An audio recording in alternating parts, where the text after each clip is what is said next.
www.blackbusinessexpousa.com or call 919-308-9090 and hope to see you there. I am Black business. From the moment I wake until the time I sleep. Yes, I am Black business. I am Black business. Tell me, are you Black business? I am Black business. Do you support Black businesses? Listen, I support Black business because I am Black business. Black Business Expo, one of the largest business showcases in the history of Black business in the world. The world!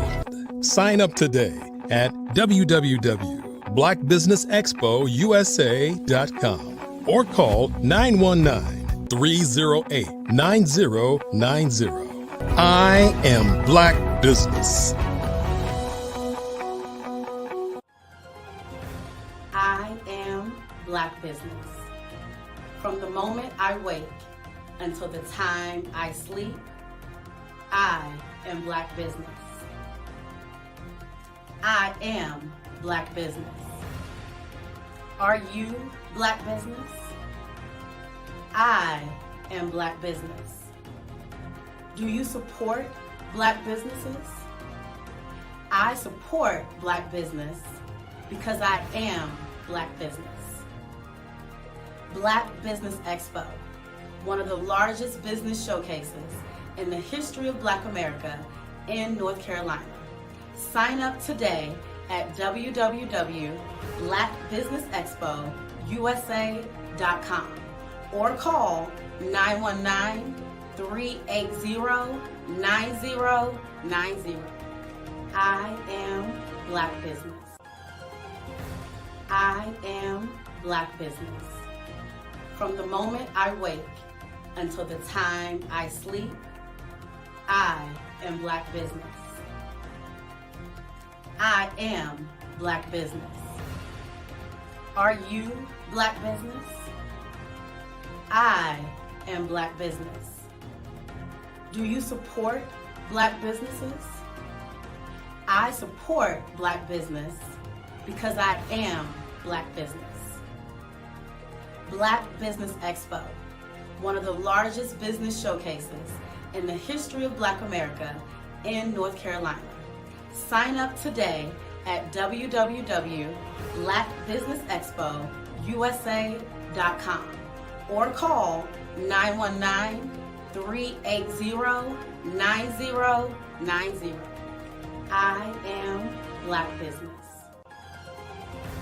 I am Black business. From the moment I wake until the time I sleep, I am Black business. I am Black business. Are you Black business? I am Black business. Do you support Black businesses? I support Black business because I am Black business. Black Business Expo, one of the largest business showcases in the history of Black America in North Carolina. Sign up today at www.blackbusinessexpousa.com or call 919-380-9090. I am Black business. I am Black business.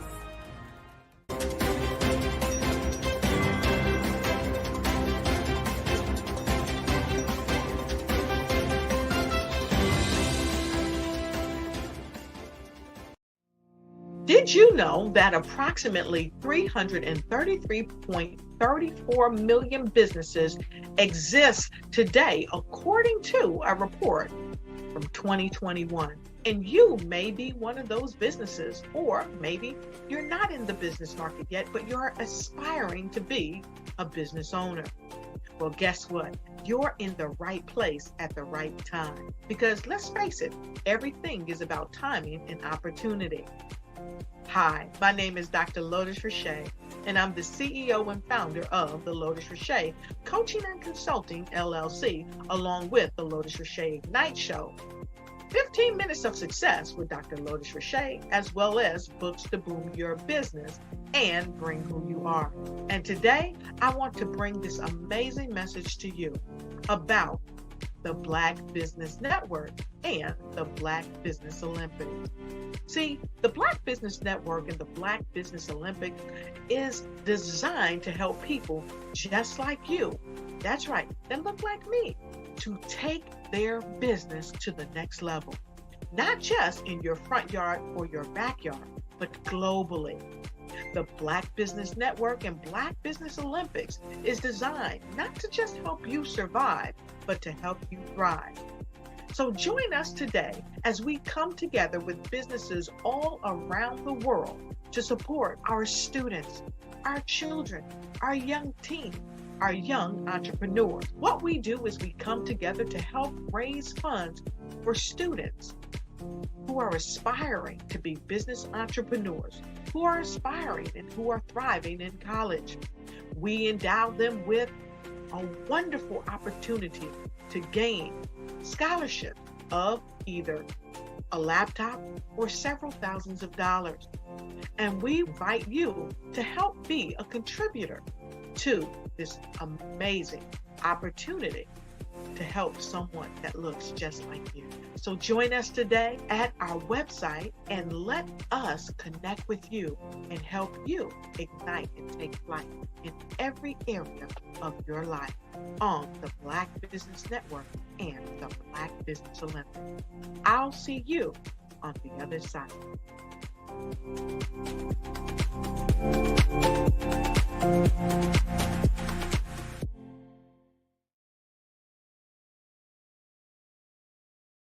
Absolutely.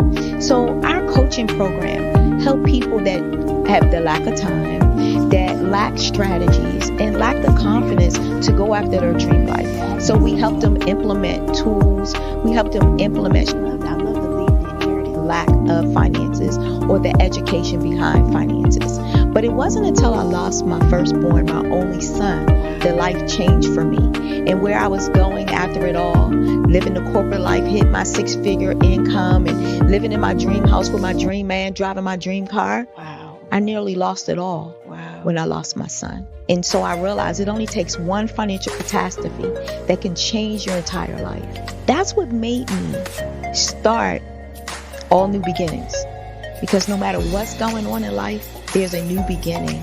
And because of that, we develop a program called Wise Minded. My little slogan is, don't just dream it, let's live it. If they want to connect with you or work with you, what is the best ways for them to be able to do that? Well, for my social media guru, you can connect with me on every single social media platform as Tanya T. Williams.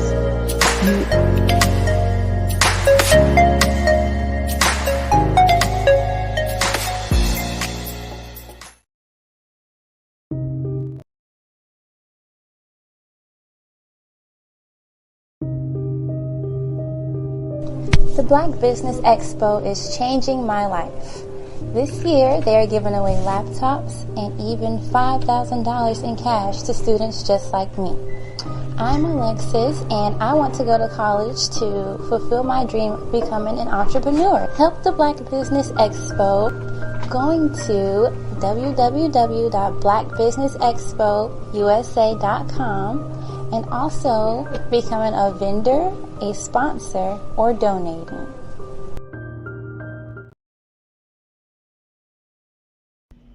Why do I do what I do? You know, my life coach asked me that a few years ago. And she said, Tony, what's your why? And I told her, and she said, girl, you've already accomplished that. Perhaps you need a new why. Hi, Tony Harris, Amy Hoydu with Say It Said Marketing, one of your students. And just wanted to say thank you, Tony Harris, for spending so much time with me and giving me that boost in my business that I so drastically needed.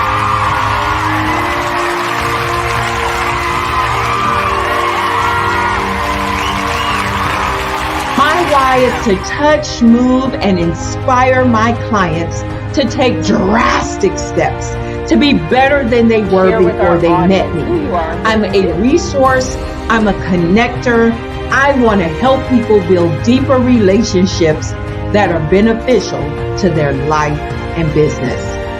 That's what I do best. So, first thing you got to do is show up. And speaking is a way to magnetically attract your ideal client to you. How many of you use social media that way? Absolutely, and this is how you look to the world. Drastic steps are the steps that are needed to be successful. And my business is drastic denotes a mindset. Getting out of your comfort zone. Doing something that you don't necessarily feel comfortable doing, want to do, but you know it's a necessary step to be successful in your business.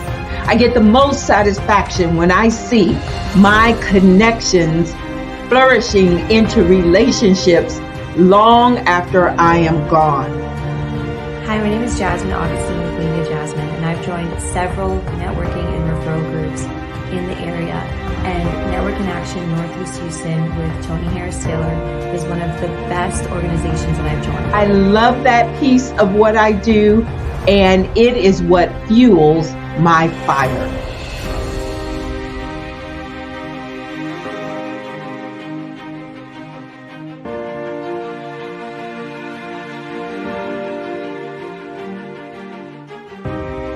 My name is Tony Harris-Taylor, saying take a drastic step today for a fantastic tomorrow.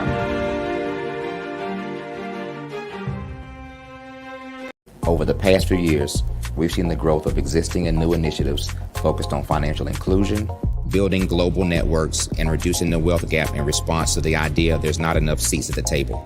Whether their outcomes are to increase the representation of Black executives on corporate boards, ensure an inclusive global economy, or to create new U.S. African commercial pathways, the strategies are often carried out by separate programs. The question is, should they be? With the continent of Africa being home to more than half of the world's fastest growing economies, the youngest workforce, over 400 companies generating more than $1 billion annually, 700 generating more than $500 million annually that are poised for growth, and being the destination of nearly $5 billion in venture capital in 2021. Diversifying U.S. and Africa commercial engagement by building bridges between African businesses and their U.S. diaspora should begin being seen as mutually beneficial. From helping to reduce Africa's enormous capital gap to catalyzing two-way trade opportunities, the COVID-19 global pandemic hopefully has taught us that global challenges and opportunities are more interconnected than we thought. During the pandemic, African companies like Unicorn Flutterwave, insurance provider Reliance Health, ride-hailing app Yasir, and 54Gene, the continent's first bank of DNA on people of African descent, proved that when African companies have access to networks, capital, and information, they grow big, grow fast, and create solutions that are valuable to the world. This is why Be Direct was created. We are the first U.S.-based but African-centric board preparedness and board search company designed to connect U.S. Black talent and corporations to African businesses. Unique and fundamental to Be Direct's success is our process of helping board candidates adapt their experience and networks to an African context before they're connected to high-growth companies that are looking to locally and globally scale.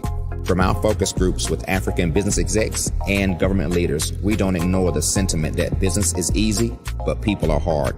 Having a pool of board candidates with hard-to-access networks and extensive experience across the business life cycle, including successfully raising capital, is table stakes for an initiative like this. So yes, we have that. But corporate or entrepreneurial success in the U.S. does not guarantee success in Africa. Developed alongside industry partners on the continent, our training program, Be Direct Prep, is designed to transpose their experience to create cultural comfort, understanding, and a commitment to helping businesses in Africa scale. Our board governance sessions are African continental and country specific, integrated with cultural awareness and dexterity training, masterclasses led by African industry execs, and mentoring and coaching from African continental-based facilitators. But even more unique to Be Direct Prep, we cap off our training program with an immersion trip to help candidates that have not been to Africa before see and feel Africa's complexity and opportunity from African soil. We all know traditional network-based board placement has historically left a lot of us out of ever really being in the paid board pipeline. Our strategy supports the work of many great organizations that are successfully filling seats at U.S. board tables by creating more tables for those that are still left on the sideline. It's time to start seeing the role and value of U.S. Black talent and businesses on the continent of Africa differently. Old perceptions and habits limit economic inclusion. Let's transition Black talent and the African businesses they will support from the periphery of the global economy to its core. Living in a global lockdown, we all know now how fast local and global economies can change and see the value of having businesses that hire, strengthen local value chains, and even grow globally. Status quo in any form holds back progress. We must democratize U.S.-Africa commercial engagement by socially and economically connecting cultures that have long been disconnected. It's time for Africa's U.S. diaspora to redefine their global value by helping African businesses scale continentally and globally. In the heart of America, there are dreams waiting to be realized. Dreams of owning a home, creating a haven for families, and building a future. Yet, there are 13 million mortgage-ready home buyers and nearly 20 million renter households who have the credit and income to qualify for a mortgage but remain left out of the home buying process. These potential home buyers are in urban and rural America, where dreams should flourish. The big banks, the giants of finance, have all exited the mortgage lending business, decreasing their lending footprints across America. They are no longer present and active in these communities. Instead of offering opportunities for home ownership, some of these banks have chosen a different path. They have decided to become mega landlords. They have chosen to invest billions of dollars in rental homes, leaving potential home buyers with fewer options and stuck in a cycle of renting without the chance to build equity and create a legacy for their families. Here is the shocking truth. A report issued by the Home Ownership Council of America revealed that if lenders were to step forward and serve this underserved market, they could conservatively increase their loan volume by $1.5 trillion. $1.5 trillion. This is a $1 trillion business opportunity, ripe for the taking.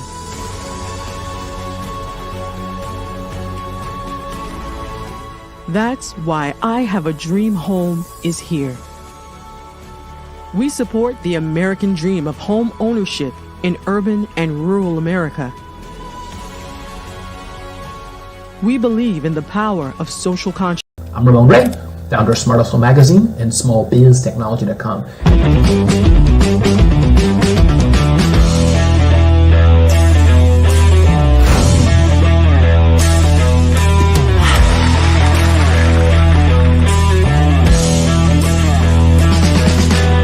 You're here today to celebrate small business success. Stand up on your feet. I'd like you to imagine with me, if you will, opening an app where you can collaborate with like-minded individuals from around the world, get inspiration and in-app tools to launch and grow your business, as well as share your knowledge and earn compensation, all in one app. Well, the name of that app is Truso, short for Truly Social. Hi, I'm Matthew Newman, the founder and CEO of Truso, a new concept in social media. Truso is designed from the ground up to be a platform that's both social and empowering for all its users. How exactly do we do that? I'm glad you asked.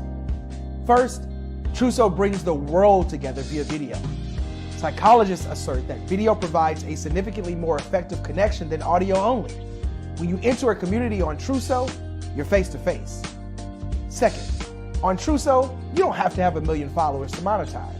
Our business model allows all hosts and moderators to monetize, no matter the size of your following, by 1, producing fee-based content, and 2, inviting others to join the platform as subscribers. Even more, Trousseau has an in-app resource library with over 100 free resources, forms, and documents to help you build your brand and grow your business. Third, Trousseau is inclusive. The deaf and hard of hearing communities make up 360 million people worldwide. Unlike audio-only apps, Trousseau embraces his community, providing a networking platform that allows them to participate via video and closed captioning. We even have a deaf and hard of hearing foundation in the works as well. Fourth, Trousseau is both social and safe. We refer to Trousseau as a virtual extension of the beauty shop, barbershop, and brainchild of the community. A place where there's laughter, along with wisdom, growth-oriented conversation, and genuine connections in a safe space. Trousseau even has proprietary security to ensure we maintain a safe environment for everyone. Where are we at now? Trousseau is live, y'all. We've launched in beta and we're acquiring users daily. We have an incredible development and marketing team, plus amazing celebrity influencers at the table, helping us spread the word around the globe, beginning within the African diaspora and beyond by creating a safe space for growth, connection, and collaboration. We're truly excited about Trousseau. We've created something special for which there is a global market. And we invite you to embark on this journey with us as a shareholder. The future for Trousseau is truly bright. Join us and let's go there together.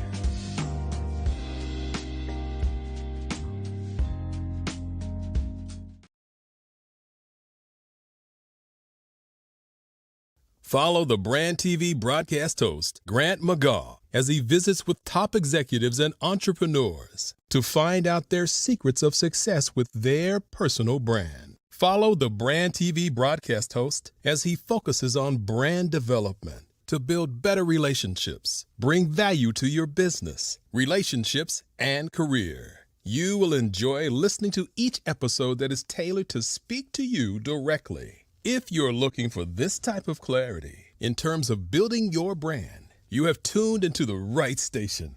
Each episode will help you to shape a conversation in the 5-star BDM network of 20,000 professionals and become a springboard for your corporate engagement and business opportunities. Each guest will frame their story in the areas of personal branding, business development, career development, financial empowerment, and technology innovation.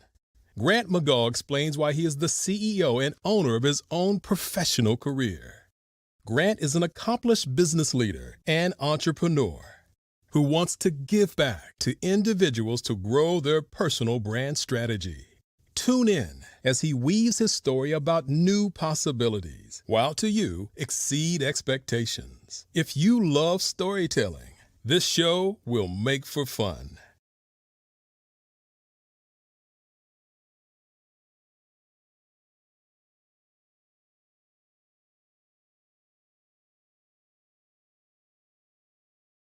Hello, I'm Dr. Eric Kelly III, the visionary strategist and founder of the Black Business Olympics.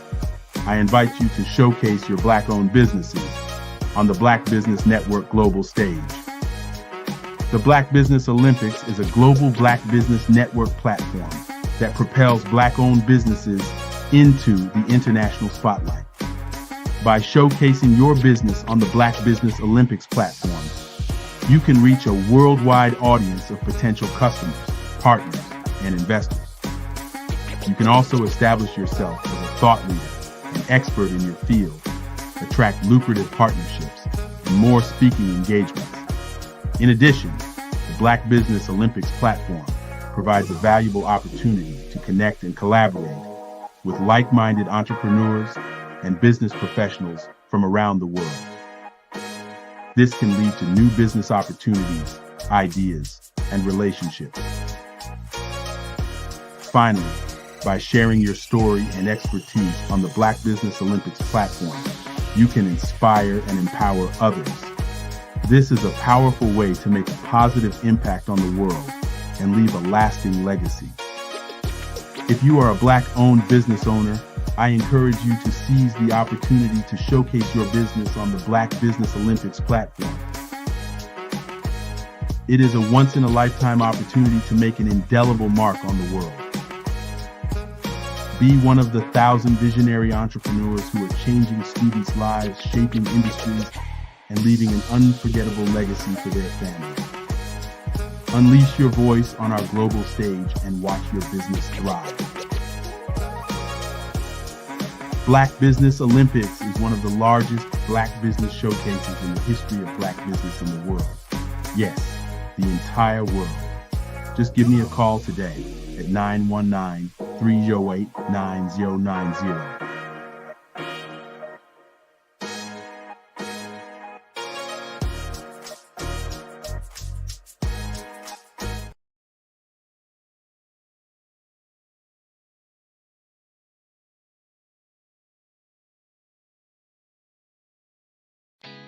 Did you know women represent just 3% of Fortune 500 CEOs and less than 15% of corporate executives at top companies worldwide? Have you wondered what the secrets are to getting into the top ranks, whether in the private or public sector? Do you want to figure out how to stop being held back in your career or passed over for promotion? Then you're in the right place. Hi, I'm Dr. Madeline Ann Lewis, President and CEO of the Executive Women's Success Institute. I have decades of experience in the military, the federal government, and corporate America, and my mission is to help women succeed and tap into their full potential. I want to reach 1 million plus women around the world to become the leaders they are meant to be. So if you want to move into a management or executive level position, or maybe you are a female veteran transitioning out of the military into business entrepreneurship, then reach out to the Executive Women's Success Institute at 301-693-3284. Let us get you on the fast track to success.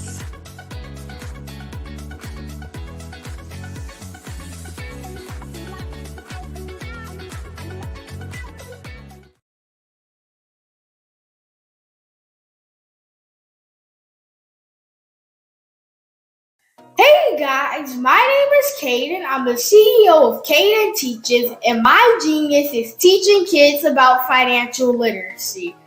Throughout my financial products, such as my financial flashcards, my activity book, and my newest project, my financial bus, which I bought. And on the bus, it has a mock bank where kids will learn how to deposit and withdraw money, a mock grocery store where kids will be able to learn how to have a family budget, and a mock stock exchange where kids will even be able to learn how to invest in stocks.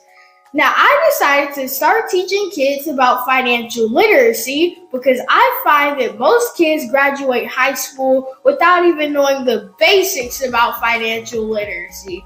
And I feel if I were to teach kids about financial literacy, that I would be able to help kids tap into their genius. And I actually learned about financial literacy to my dad because I would go to business meetings with him, and I would always see that they were talking about financial literacy. And at that point, I didn't understand what financial literacy was. So I took it upon myself to learn about financial literacy and teach it to kids in a way that they could understand. But I want you guys to help me help kids tap into their genius by going to my website, cadenteaches.com, and you can sew into me in my financial bus by going to my GoFundMe link. And remember, if Caden can, you can too, because genius is common.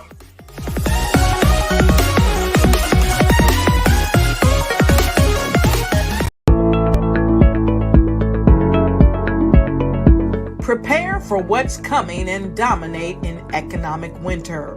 Stand strong and thrive by showcasing your great products and services globally through the Black Business Network and Black Business Olympics. The Black Business Network has showcased over 2,000 companies with over $7 billion in sales each year. Over 10 million attendees have viewed the rebroadcast each month. Through the Black Business Olympics, unique styles of business training and mentoring are turning students into business owners and entrepreneurial warriors who will dominate in any economy. Gain the ultimate advantage of the Black Business Olympics, 7 days of unbelievable topics and speakers speaking around the globe. Donate your time and experience to provide expertise and scholarships to students worldwide and change the world. Now, more than ever, new insights, tools, strategies, and capabilities are needed. This is your chance for a major presentation to the world. Fill out the form and join the more than 2,000 speakers who have presented to over 200 countries. Join the Black Business Network streaming live into the metaverse, STEM City, Black Multiverse Enterprises, Hulu, Amazon, YouTube. I am Black business. From the moment I wake until the time I sleep. Yes, I am Black business. I am Black business. Tell me, are you Black business? I am Black business. Do you support Black businesses? Listen, I support Black business because I am Black business. Black Business Expo, one of the largest business showcases in the history of Black business in the world. The world. Sign up today at www.blackbusinessexpousa.com or call 919-308-9090. I am Black business.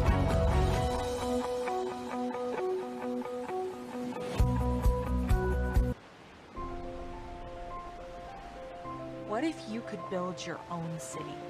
A place where every child can find nurturing people to help them achieve their full potential. A place where every adult can access job training support, where health education is abundant, where social justice ruled the land. A place without limitations. Welcome. You have arrived at STEM City, USA. It is what every city should be. A safe and trusted community where you find people and resources to help you become everything you are and beyond. STEM City is unlike anything you have ever experienced. It is a digital twin of the world around you, only better. STEM City is about energy and soul renewal. It is more than a digital world. You can almost feel the power of live cultural events, music, and theater. STEM City promises a better future for children, with caring mentors and hands-on activities, with dedicated tutors to support our youth. STEM City is your passport to a healthy lifestyle, with weekly events addressing our community's many issues. STEM City is your financial well-being, with helpful information on wealth management, career advancement, job training, and so much more. STEM City is the community you deserve. It is the city where your dreams can come true. STEM City, USA, a place in the sky that is accessible to all who reach for the stars.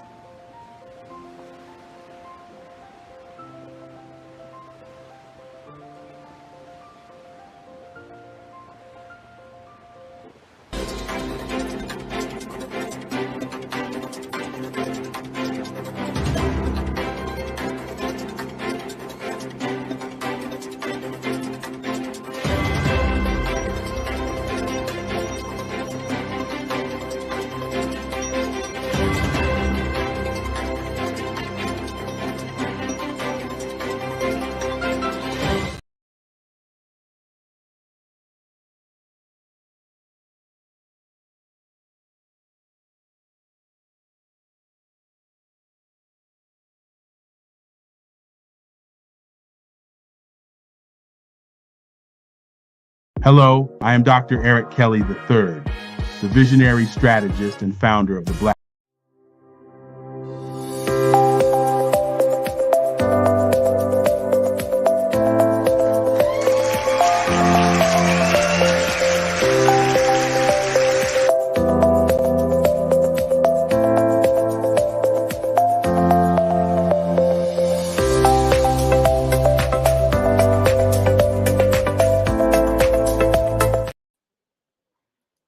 Good afternoon, business owners, entrepreneurs, thought leaders, and corporations. Welcome to the Black Business Network. My name is Grant McGaw. I am the CEO of 5-Star BDM and your moderator for this afternoon and into the evening on the Black Business Network. The Black Business Network is a 24-hour business network showcasing Black businesses, business owners, entrepreneurs, and thought leaders worldwide. We have speakers from North Carolina, London, Singapore, Africa, Japan, and cities all over the United States. The Black Business Network is a global community sharing its business knowledge to empower, inspire, and educate businesses about business. I'm going to bring up to the stage with me right now Dr. Fred Hicks from Cyberminds. There he is right there. The phenomenal Dr. Fred Hicks. How are you doing? I'm doing wonderful this afternoon. How are you? This is great, man. We get to do a preview of a conversation we're going to have with Dr. Alexis Pertero-Weeks around Cyberminds, but we get an opportunity to talk to you just a little bit. Give me just a little context here for the audience, a little bit of your background. You have a storied background in a lot of different areas. Just give us some context about who Dr. Fred Hicks is. Been very fortunate to not only grow up here in South Florida, but to be native to South Florida. One of five, was fortunate enough to also attend Palmetto Senior High School. You may have heard of a few techie names that came out of Palmetto. You know, Jeff Bezos showed up out of Palmetto Senior High, and so too did the current Supreme Court Justice, Ketanji Brown Jackson. Had the opportunity to sit next to her on stage, compete, and participate in speech and debate early in my life, and then off to college. Went to college in New Orleans at Loyola University, wonderful Catholic Jesuit institution. Came back to Florida, had to come back to my roots. Attended St. Thomas University, picked up a master's, spent a small stint in the law school there, and then subsequently came back one more time and recently graduated with my executive doctorate, focusing on business administration in information security. This afternoon, you're going to have an opportunity to discuss AI, the new AI framework from the National Institute of Standards and Technology, NIST, with Dr. Pertero-Weeks. We were elbow to elbow in class, grinding it out. Now we're here in our professional spaces, and we're going to make something happen. We are part of Cyberminds, original founders, and we're excited. We're here. Oh man, I'm excited. You know, cybersecurity is when you start looking at technology and technology information, you can't, leave cybersecurity out. That is what protects everyone. They're almost like in regular society. This is why you have a criminal justice system out there. You have police people, because there's nefarious actors that are out there taking advantage of people, innocent people most of the time, naive in certain ways, that don't understand that there are people out there that have nothing better to do than to defraud you of your money. Which I think is an unfortunate reality in our world. But I understand, is this correct, that cybersecurity, the cybersecurity sector as a business is a $6 trillion business? Yes, sir. You are not incorrect at all. Trillions of dollars are devoted to both protecting against and those people, the nefarious actors on the other side of the table, saying, we're going to take your money. We're going to get you today. If we don't get you today, we're going to get you in the morning, or we'll wait 5 years from now and get you when you become a senior. We're going to attempt to get you earlier in life. Children are now being targeted. Young adults, can you imagine someone sitting around thinking, you know what? I think if I can get 12 kids to send me $100 each, I will have earned my check for the week. Wow. This nature of this evil runs deep, and they're writing code and using artificial intelligence to launch that code to keep these campaigns going. When we're asleep, AI is up. And when you think about the globe, this is not just happening in the US. These attacks might be coming from overseas, different continents attacking. And we're the biggest target because, look, we just found out yesterday that the GDP was phenomenal for America, right? Everybody saved a bunch of money staying at home during the pandemic. People know that we have money in our accounts. People know. And the people who know are coming for you. They're coming for you every time you think they're not. They're coming for you.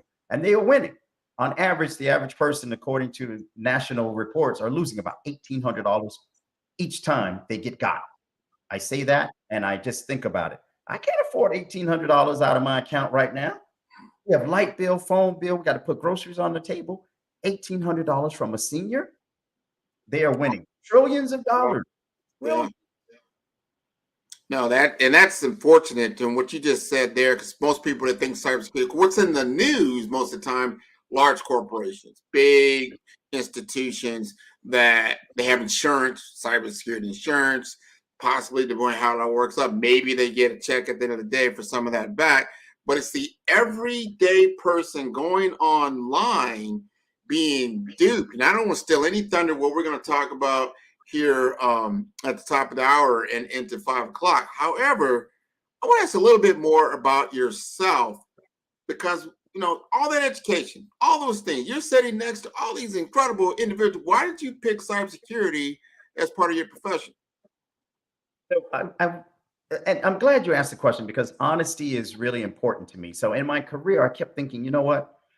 I wanted an honest profession, something dealing with either teaching or technology or medicine. Hey, I'll be the first one to admit I tried medicine. I just could not stand some of the sense in medicine, and weak stomach. It wasn't for me. Had the mind and the aptitude for it. Love science, but couldn't deal with it. Can see the side of blood, but couldn't deal with the secondary components thereafter. Yeah. I was teaching for a while. And when I tell you I took great pleasure in teaching, it was just an absolute honest profession, because you could choose to tell a group of students a falsehood, or you could choose to empower their minds to grow further and to expand their own horizons.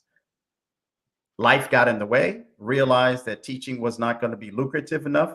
I jumped on the Microsoft track. I rode that wave as far as I can ride it, because honestly, I've never had a piece of technology judge me. I've never had a piece of technology try to put me in a different position until the invention of AI. That's why I love the technology so far and so much in my own path, because it just takes us everywhere you could possibly imagine. From being a small Trekkie, growing up watching Star Wars, and now imagining a machine talking to you. I lived through that generation where you had, look, here's the microwave, put something in, instant gratification.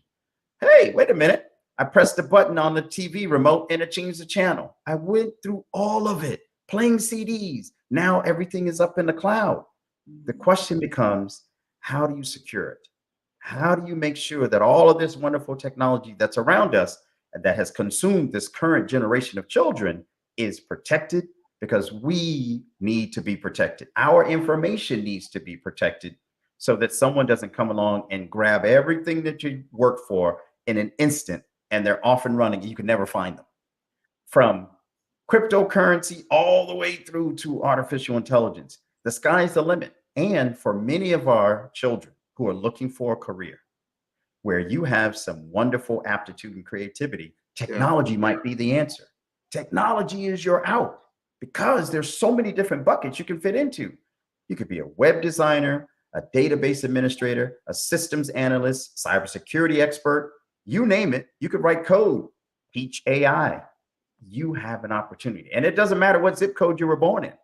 I came from one of the most impoverished zip codes in South Florida, and I made it. You need the tools to make it as well. So please, everybody, if you're a parent, you need to talk to your child. You want to give them options. Look at that whole spectrum of technology, information security. The sky is the limit. Continue to thrive. Continue to think, wait, I could be an attorney. I can be the top technologist. I can do it. When you put that in the minds of all of our children, we all win. Every last one of us wins. We all do. And we are winning now, especially when you realize what you have in the palm of your hand. Think about this. Dating myself, probably yourself, you brought up some things. I remember when you had to get knowledge, I remember having an encyclopedia. I remember having they call a psycho teacher, and you would put it in certain things and you would get some information, right? Or if you got bold, you took an adventure down to the library and you had to learn about the card catalog system, which is wow, who thought of that, But it took a lot of time and effort. Now you have in the palm of your hand about 1,000 years of human experience all across the globe, and the access to information and knowledge, the only barrier is yourself. That's it. You hit it on the head. You hit it on the head. We thought Yahoo was the bomb. We now know Google is up for an antitrust lawsuit because they're afraid that they're about to be sunset as the bomb, as the thing to have. Yeah. And imagine walking up to a thing that looks like you now, that has Google, Yahoo, the Dewey Decimal System, all the encyclopedias and everything mom, dad, uncle, auntie, everybody ever said to you as advice stored at your fingertips. Right. And now you don't have to type. You just say it. You could say, Chat GBT, tell me what was the fork distance between now and today with the Ice Age, and all kind of literature will come spitting out at you. Wow. We are here. Technology is in your face. We think switching through Apple TV is incredible. You have no idea the power that is resting in those clouds above you. Our students have a wonderful opportunity to climb out of whatever position they're in. We just have to give it a try.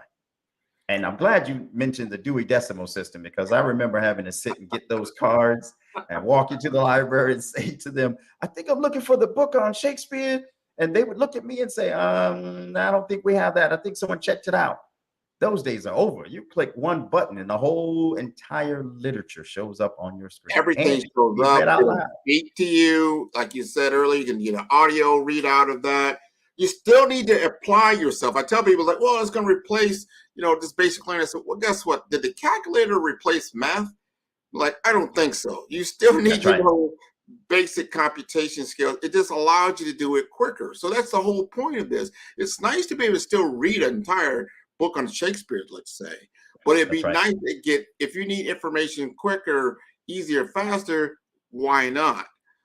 So our intelligence and the way that we consume knowledge, it's changing, and our science fiction movies is already showing us the future. It's already showing it to. I mean, how many people are in love with C-3PO? I mean, that was the 1970s, right? That's right. That's right. He would show up and everybody was like, oh man, I love this guy. Yeah. So you brought up something that I just want to make sure that we go back to and remember for half a second. When the calculator was born, just like you said, math didn't disappear. So in the background of all of this technology, there's a group of people writing code, and they're still dependent on, for those languages that you think are just invisible, writing Python, understanding SQL, understanding how to do .NET, A+, and C++. All of these different coding languages are rudimentarily ground in math and science. Then you have creativity. Okay, what can you imagine? If you can imagine it, it can appear. Between the virtual reality hats that people can put on, even if you go to a game room nowadays, that has changed. No more sitting there playing Pac-Man. No, you putting on a whole mask and going into a virtual world. Even how kids play has evolved with this technology. So don't sleep on it. Something I want to just remind everybody of. While somebody's creating something at night, they're also creating wealth for a group of people over here. Yeah. What do I mean by that? Pay attention. Watch very carefully. There are several different companies creating different pieces of technology, AI related. Those might be wonderful opportunities for financial gains in the future. Don't just work on this side. Get to a point where you can own a piece of it, because while we're asleep, somebody's thinking, and you could be earning money as you go along. I'm preaching that to my kids every single day. I sat and watched that Microsoft wave take off. If I was in a better financial position, I would have dumped every penny that I had extra into those companies to keep myself going and that next generational wealth. And that's a whole nother topic outside of what AI has done and what it can do for all of us, because we are looking at it from one side, users. We need to look at it as it can work for me in multiple ways. Open up our horizons, people. Stay open to every idea. Well, what you just said there, I want our parents. Because I remember, you play a video game, brought a video game, right? You said, man, Junior, all he does is play video games all day. All he does is play video games. Do you understand that that video game is probably one of the most important pieces of technology that's been developed? You have what we call Unreal Engine. What you've got now is all these other like Roblox that are out there. These are different platforms that use this type of tech to create 3D virtual worlds, like Unity. Unity is another platform. I want my kids to learn, if you can program and create a virtual world that you can now get others to play in, if that's what it is, or learn in. These training simulators is basically what they are becoming very, very unique. Talk about an economic opportunity. No one owns this space. So now my kids can say, like, you know what? So now I see you playing Fortnite. Could you create something similar to that? Here's the application. Now they've got this opened up now, right? They got open source. You're gonna need to know what open source really means, that no one owns the technology. There's no patent on it. There's no intellectual property that you're gonna get in trouble with. They want you to go in there and play with it. You can now end up developing something that's just incredible. You have this technology in your living room. You have a cell phone. You probably have a gaming engine. You've got that Nintendo just sitting there right there. Do you know you can open that baby up and start programming yourself? Is the beauty of where we are. That's amazing stuff. That's what we have to do. Open up our horizons. Just playing that game is the tip of the iceberg. Write your own code, everyone. Make your own game. You can win it.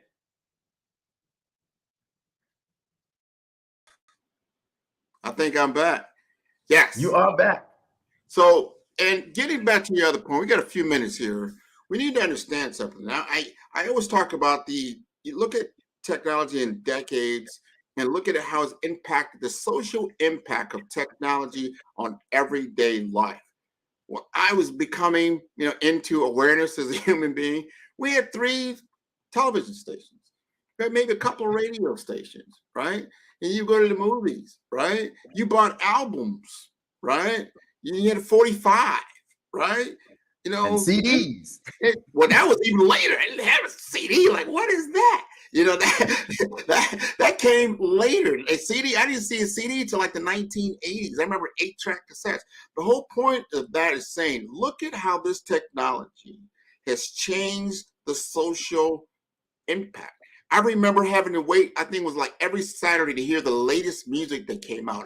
And it came out of like New York or something like that, because you didn't have it, because your radio station didn't have it. So everything came out of the East. So people that would visit, oh, you guys are way behind. You haven't heard all the new stuff. Now you get this music instantaneously. So the collapse of the windows of time and space has occurred at a greater level. And to your point earlier, around what's about to take place or is taking place is astronomical, and we need to be a part of this. We have to be a part of it. And every corner of our neighborhoods needs to be aware of this explosion. If you're not sitting in front of a device, even kids on a bus, kids at the barbershop are sitting with a small device in their hands. They need to decipher the power of what that represents. There are things that are going to happen to the point where soon you will see AI being implanted, first for medical reasons, and then second for reasons to ensure that they can keep track of kids, keep track of assets. These things are happening at an astronomical rate. The change paradigm with technology is so fast and so incredible. If you're not a part of it, it will leave you behind. I'm encouraging everyone. Learn a little bit about the technology that you're utilizing and that the technology that's available to your child, to your future, especially if you're a senior, try to keep up. Everybody needs to understand. I tell you right now, we gotta let go. We're gonna bring a lot more information here after we come back from commercial break. This has been a great teaser with Dr. Fred Hicks. Thank you so very, very much. Thank you. Thank you. Looking forward to it. Oh yeah, genius is common, and we will see you definitely on the other side. I want to thank everybody for tuning into Black Business Network. You know, this is a fundraiser that's done by the Black Business Network every month. This is how we get things done, and I'm very, very happy about that. So for high school seniors going to college or K through 12 entrepreneurs, I want you to go to blackbusinessexpousa.com and donate to the scholarship fund.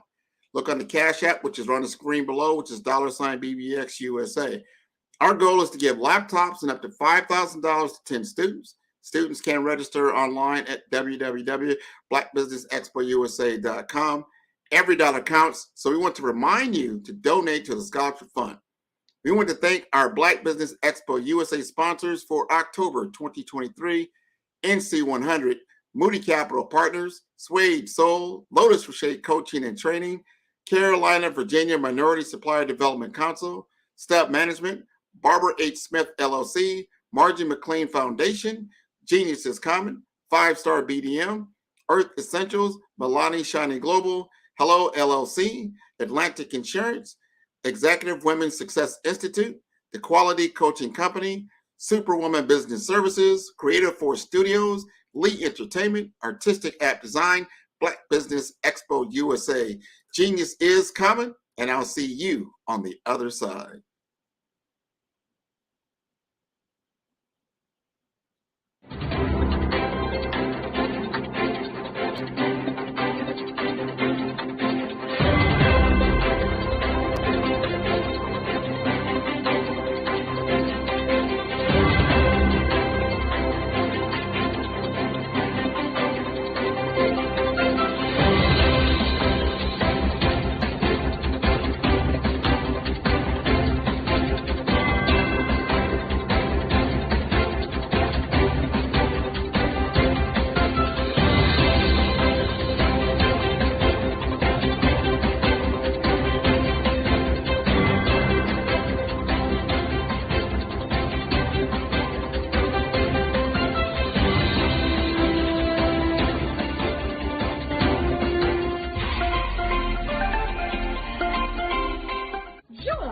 Dr. Eric Kelly III and a host of phenomenal speakers from all around the globe for this 7-day virtual event that you don't want to miss.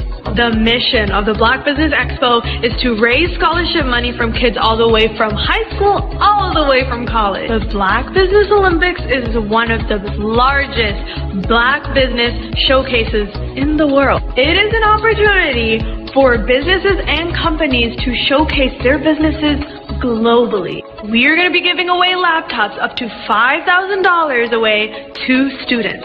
Again, I'm Olivia Appleberry, the founder of 2 Cents Finance and one of the speakers for the expo. I am so excited to see you there. For more info, go to www.blackbusinessexpousa.com or call 919-308-9090 and hope to see you there. I am Black Business. From the moment I wake until the time I sleep. Yes, I am Black Business. I am Black Business. Tell me, are you Black Business? I am Black Business. Do you support Black businesses?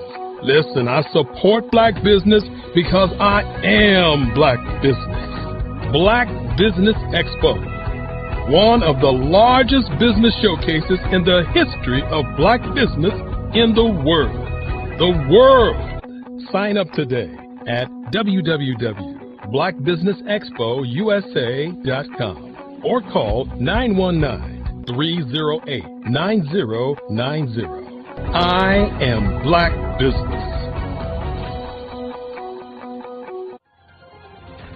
I am Black Business. From the moment I wake until the time I sleep, I am Black Business. I am Black Business. Are you Black Business? I am Black Business. Do you support Black businesses? I support Black business because I am Black business. Black Business Expo, one of the largest business showcases in the history of Black America in North Carolina. Sign up today at www.blackbusinessexpousa.com or call 919-380-9090. I am Black Business. I am Black Business. From the moment I wake until the time I sleep, I am Black Business. I am Black Business. Are you Black Business? I am Black Business. Do you support Black businesses? I support Black business because I am Black business. Black Business Expo, one of the largest business showcases in the history of Black America in North Carolina. Sign up today at www.blackbusinessexpousa.com or call 919-380-9090. I am Black Business. I am Black Business. From the moment I wake until the time I sleep, I am Black Business. I am Black Business. Are you Black Business? I am Black Business. Do you support Black businesses? I support Black business because I am Black business. Black Business Expo, one of the largest business showcases in the history of Black America in North Carolina. Sign up today at www.blackbusinessexpousa.com or call 919-380-9090. Join Dr. Eric Kelly III and a host of phenomenal speakers from all around the globe for this 7-day virtual event that you don't want to miss. The mission of the Black Business Expo is to raise scholarship money from kids all the way from high school all the way from college. The Black Business Olympics is one of the largest Black business showcases in the world. It is an opportunity for businesses and companies to showcase their businesses globally. We are going to be giving away laptops up to $5,000 away to students. Again, I'm Olivia Appleberry, the founder of 2 Cents Finance and one of the speakers for the expo. I am so excited to see you there. For more info, go to www.blackbusinessexpousa.com or call 919-308-9090 and hope to see you there.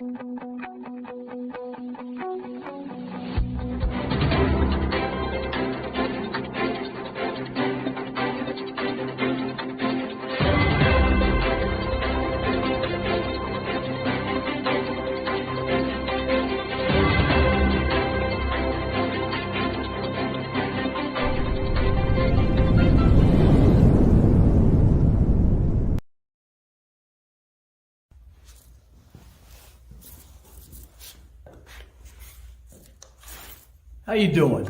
I'm Rodney Allen Rippey. Yeah, the child actor. Well, now leading man. Some of you might remember back in the day, the Harlem Globetrotters popcorn machine. Remember that? Well, it was a Saturday morning special that would come on, and I was there with Geese and Tex and Meadowlark Lemon. Remember the show? Well, I had a great time.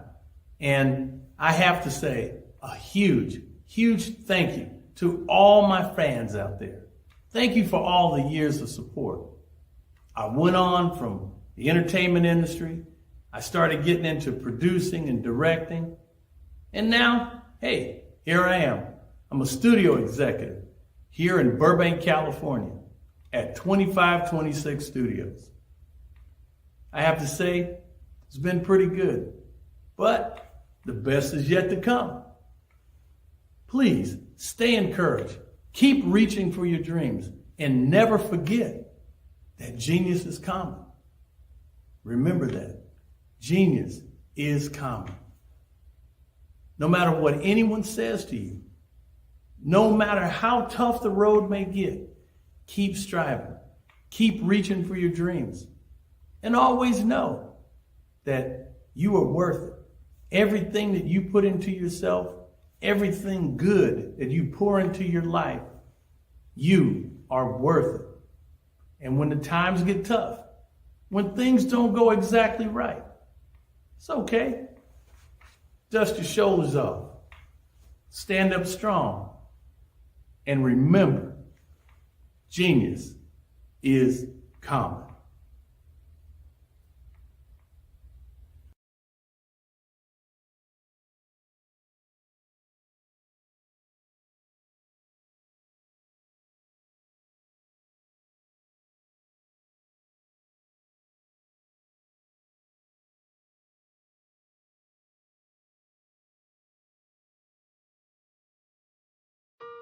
Hello, this is Israel, and I am CEO of Daydreams Interactive and author of Princess Planet. So, genius is common, and as a kid, I loved to daydream. Even as an adult, I love to daydream. And when my daughter became 6 and loved princess characters, but we just could not find the diversity that showed her, we created our own characters. So, for instance, you have Princess Nulu right here. Princess Nulu is from Uganda, and her genius is that she loves to take care of animals. She can actually even listen and hear what they say. And then we have Princess Isabella right here. Princess Isabella, she's from Cuba, and her genius is biochemistry. One day she hopes to eliminate disease. Then we have Princess Nia right here, and Princess Nia is based off of my daughter, and she is what she wants to be, the greatest dancer alive. So that's her genius. So what's your genius? My genius is my imagination. Genius is common.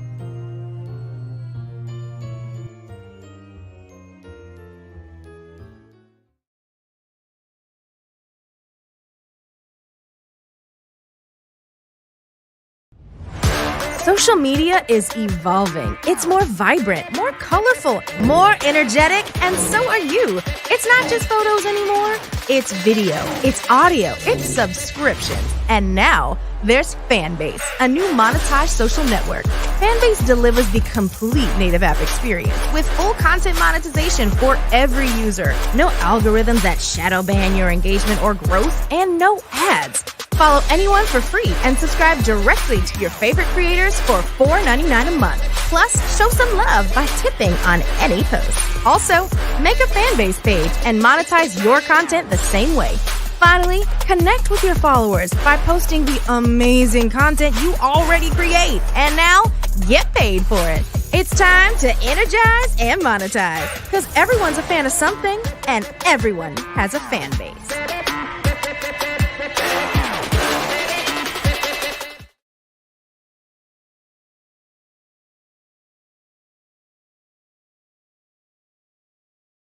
Absolutely. So our coaching program help people that have the lack of time, that lack strategies, and lack the confidence to go after their dream life. So we help them implement tools. We help them implement lack of finances or the education behind finances. But it wasn't until I lost my firstborn, my only son, that life changed for me. And where I was going after it all, living the corporate life, hit my 6-figure income and living in my dream house with my dream man, driving my dream car. Wow. I nearly lost it all when I lost my son. And so I realized it only takes one financial catastrophe that can change your entire life. That's what made me start All New Beginnings. Because no matter what's going on in life, there's a new beginning. And because of that, we develop a program called Wise Minded. My little slogan is, don't just dream it, let's live it. If they want to connect with you or work with you, what is the best ways for them to be able to do that? Well, for my social media guru, you can connect with me on every single social media platform as Tanya T. Rose.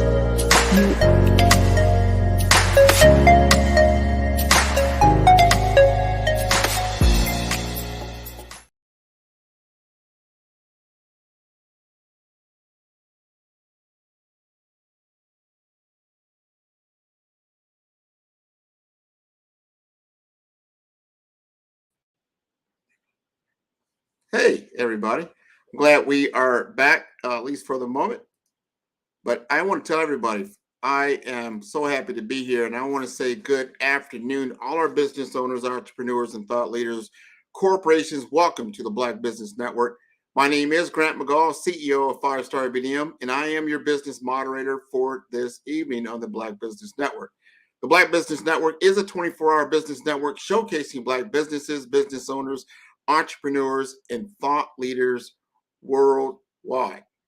And we have speakers all the way from North Carolina, London, Singapore, Africa, Japan, and cities all over the United States. So in the Black Business Network, if you did not know, is a global community sharing its business knowledge to empower, inspire, and educate businesses about business. So I'd like to bring up Todd Belcourt, and we're going to have a quick conversation around social change from a legal standpoint. Todd, you like to introduce yourself? Kenner, you're on mute.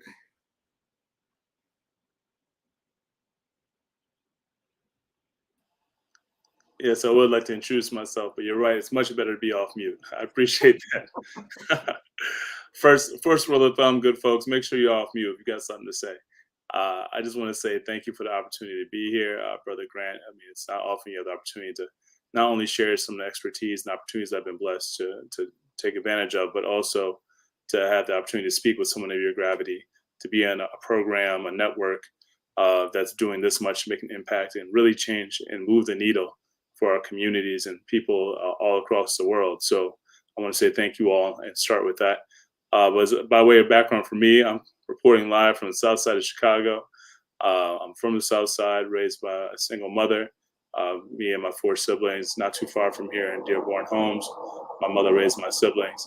And, I had a chance to see firsthand what it was like to have a fighter fight on your behalf. And as a result, I've got a lot of cool things I want to share with you, whether it be struggles, racism, all the stuff that you experienced personally firsthand, but also some of the other nuts and bolts things that were able to kind of carry me through my journey and get me to the point where I have the opportunity to share with you today.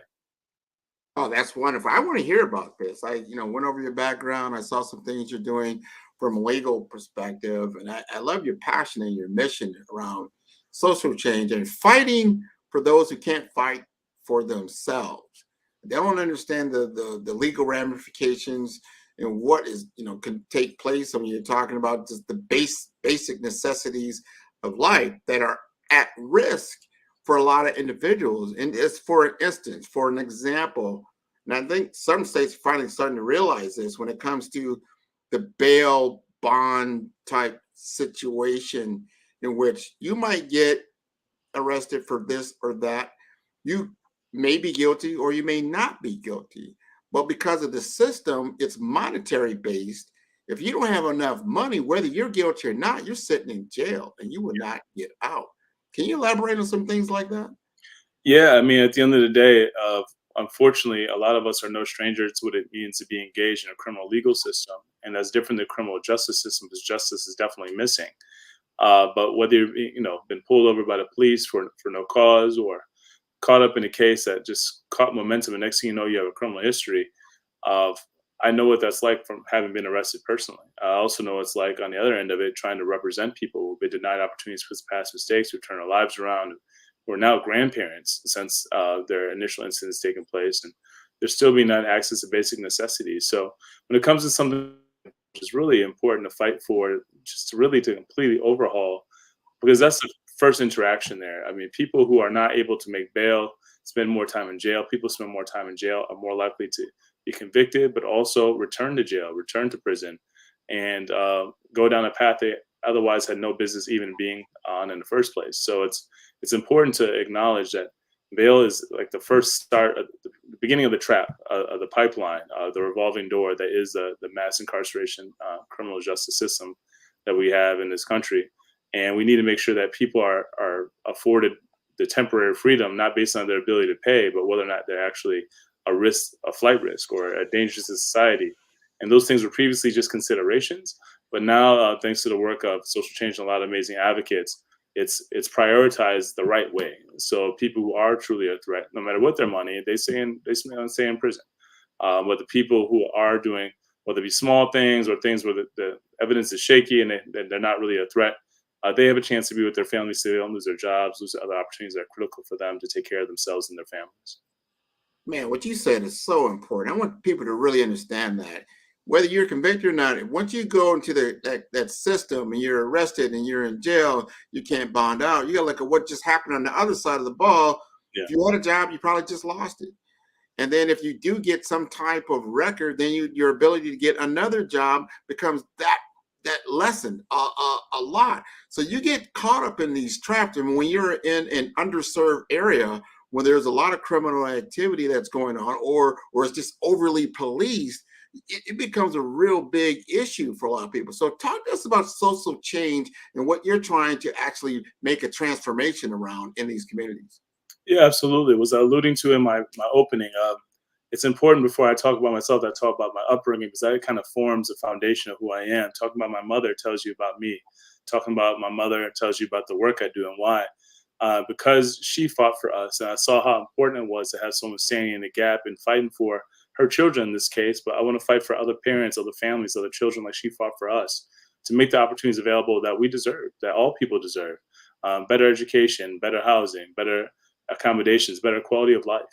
And as I grew older and had the opportunity to kind of see things as a society in the fabric of racism and anti-ableism and things like that my brother experienced as someone who's handicapped, I wanted to be able to do something about it. And I formed Social Change with a good friend of mine, Emil Cambry Jr., a decade ago, with the express purpose of making sure that three things were taking place. One, we're changing the stories, the narratives that spread myths and lies about our communities that allow the continued justification and dehumanization of our people, that allowed things like the new Jim Crow to exist, the evolution of slavery to exist, where you can legally tell people no when they seek a job that they qualify for, when they seek an educational opportunity that they merit, or a housing opportunity that they and their family need and they otherwise qualified for, simply because of a mistake that may not even been actual something they've committed. It may not have been a crime they've actually committed.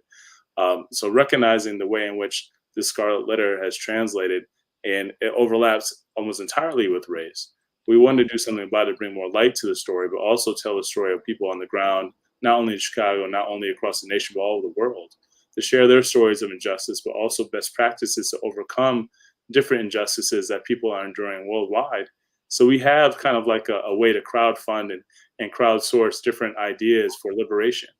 And also in the concept, it is a festival, so it's a lot of fun, a lot of music, a lot of revelry.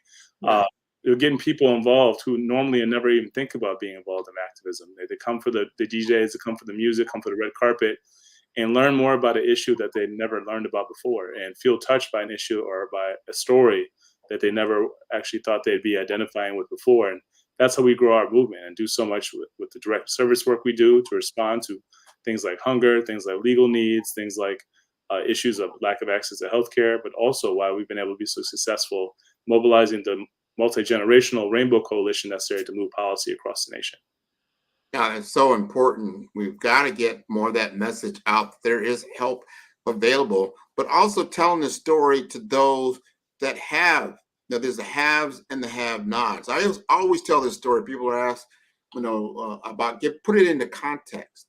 And I would say I live in South Florida, right? So in South Florida is pretty much 70, 80 degrees most of the time. So if I didn't identify with somebody that lived in Alaska, per se, Right. where the temperature is much different, it's 40, it could be 40 below. It's a completely different environment. It's very hard for me to really have empathy because I'm not cold. I don't even know what that's like. I said, well, just go get a coat. Like, it's more to the story than that. So until you've walked in those shoes, you take me from Miami, drop me off in Alaska, it's gonna be a different story because I wouldn't know like how I'm gonna protect myself, or do what I need to do to take advantage of the situation that's in front of me.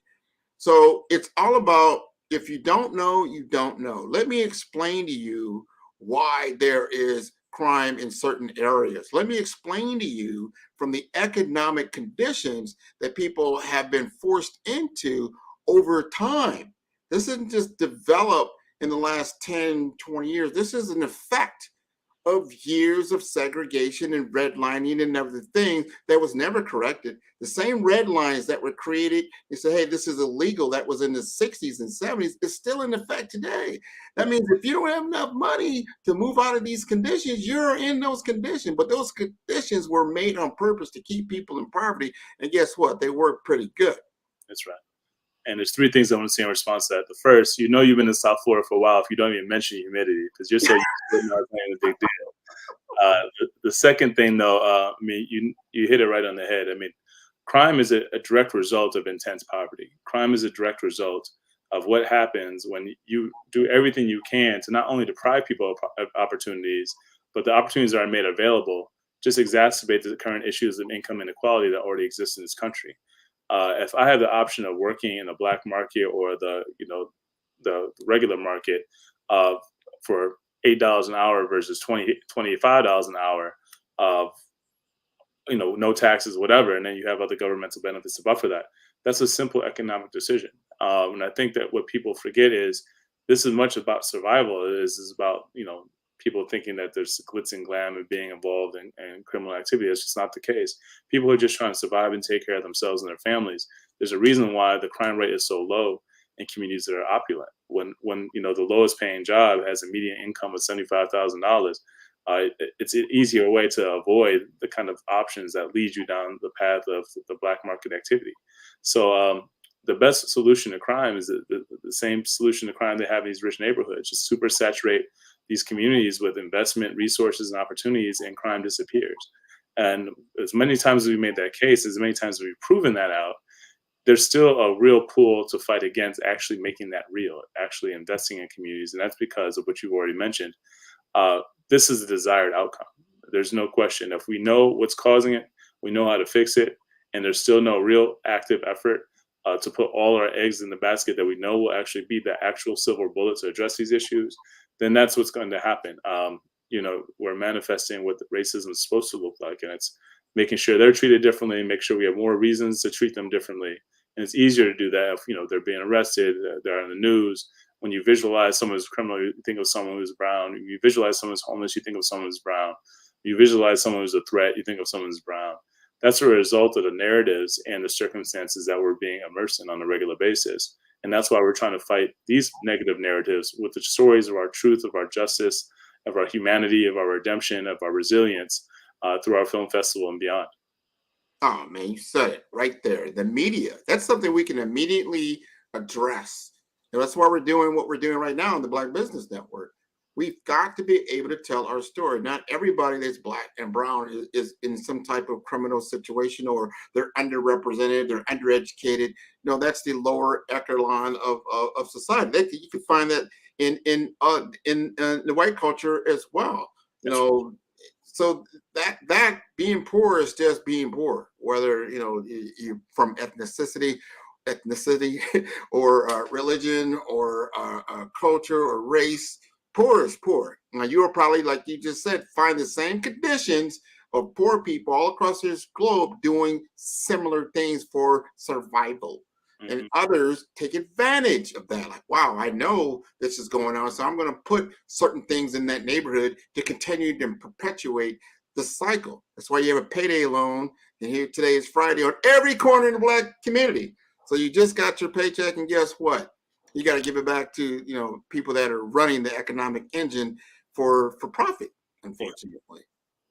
Yeah, and unfortunately, that's the only financial institution that a lot of our community members have access to, because bank accounts aren't always readily made available to our community members. So that's why when people talk about the issue of crime and they simplify it to just, well, people just need to stop hurting other people. People don't wake up in the morning getting excited to hurt somebody. They get up in the morning feeling the pain of what it's like having their own stomach racked with pain, their own hunger kind of dominating their thoughts, and then they deal with the shame and the pain of seeing their elders, wonder where they're going to get their meals from, and their children and the family. So it forces you to make decisions that aren't only uncomfortable, but decisions that you otherwise wouldn't make, but you have to out of necessity. So I think it's important for people to acknowledge that reality. And I think you mentioned it. It's really important to highlight that crime is not attributed to a race. It's attributed to a state that you're put in based on circumstances you can't control. People in our communities aren't running cartels to bring drugs into the community. They're not running gun rings to bring guns into the community. These are things being funneled by outside authorities that are beyond our power. If we don't have the power to get a job that pays a meaningful wage, we don't have the power to run drugs and guns in our country. So people need to recognize if you really want to do something about violence in our communities, make sure employers, people you work with, are operating jobs to people who have past mistakes. Work with us on the front lines at Social Change and other companies and organizations to change the laws to make sure discrimination is not legal for people who can demonstrate they turn their life around. But also make sure that when you see people, that you're mindful of your own bias. Mindful of the way you clutch your purse or rush to your car across the street, to add and magnify the stigma and the microaggressions and the trauma that people are enduring that leads to these poor decisions on a regular basis. Wow, that's interesting. All right, so give us an example. What social change? I know you talked a little bit about what it means, but give us an example of what you accomplished as far as a victory, and then we'll be able to wrap up. Yeah, for sure. I think it's important when you see people's pain that you respond to it in a way that actually responds to the pain directly. So when we encounter people in communities, whether it be in North Carolina and Edgecombe County or something like that, when we see people dealing with intense poverty and dealing with food insecurity, what are we going to do about it? So one thing we do is have food distribution events and also help plant community gardens. So we're meeting people's immediate needs in terms of hunger, putting fresh, healthy food on their tables.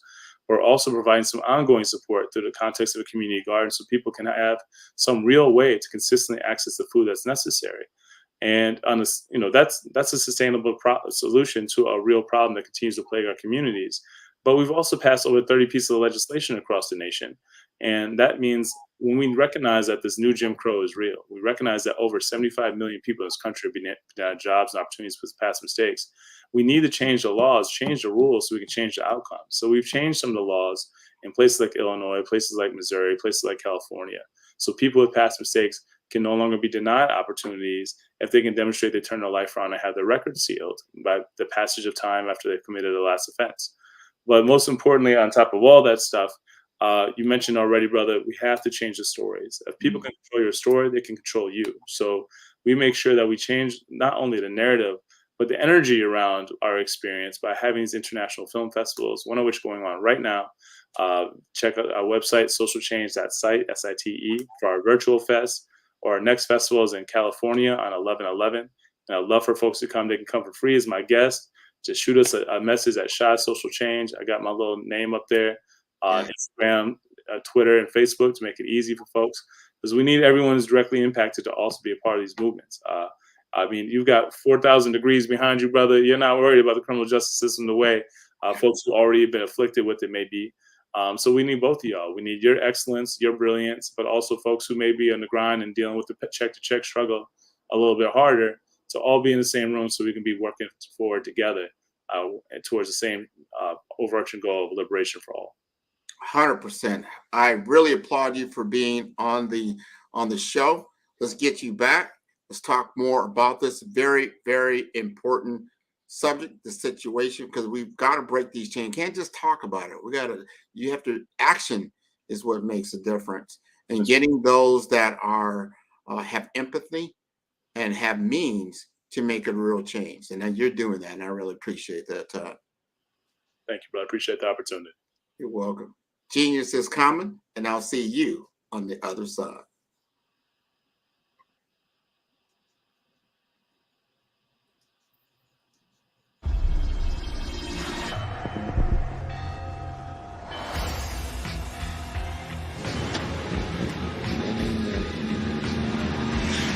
La connexion. La connexion.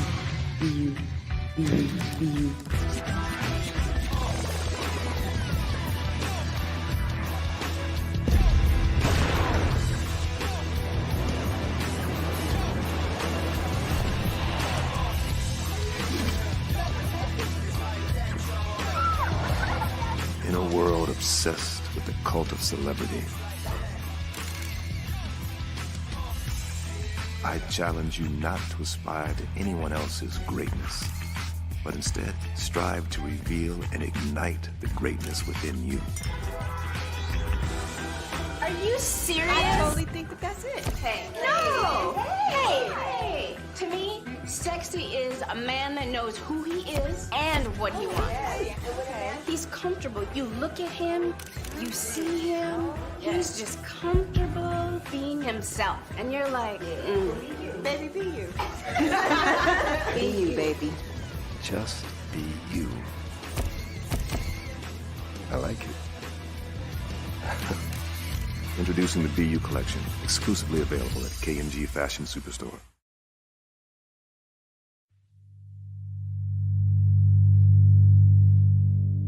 So what we have to do is when we get in a spot, we need to create some spots for us. That's the main thing. We need to be able to be in a position where we're able to create those spots for us. For me, being an entrepreneur, I'm not just going to get a business and then leave you sitting high and dry. If you ask me some questions about entrepreneurship, I'm going to give you as much as I received.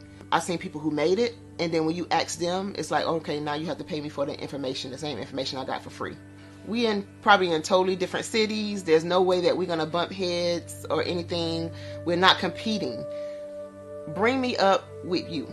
And so I just think that whatever education that I have, then I need to be able to give that to my own as well. So create the spots. You can create the spots when you get there.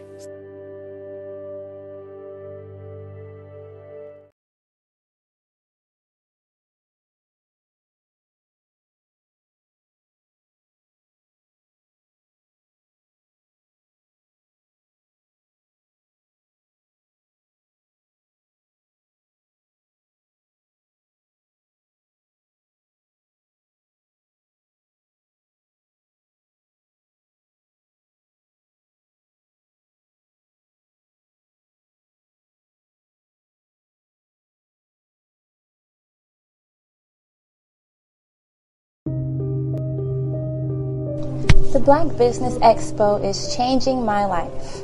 This year, they are giving away laptops and even $5,000 in cash to students just like me.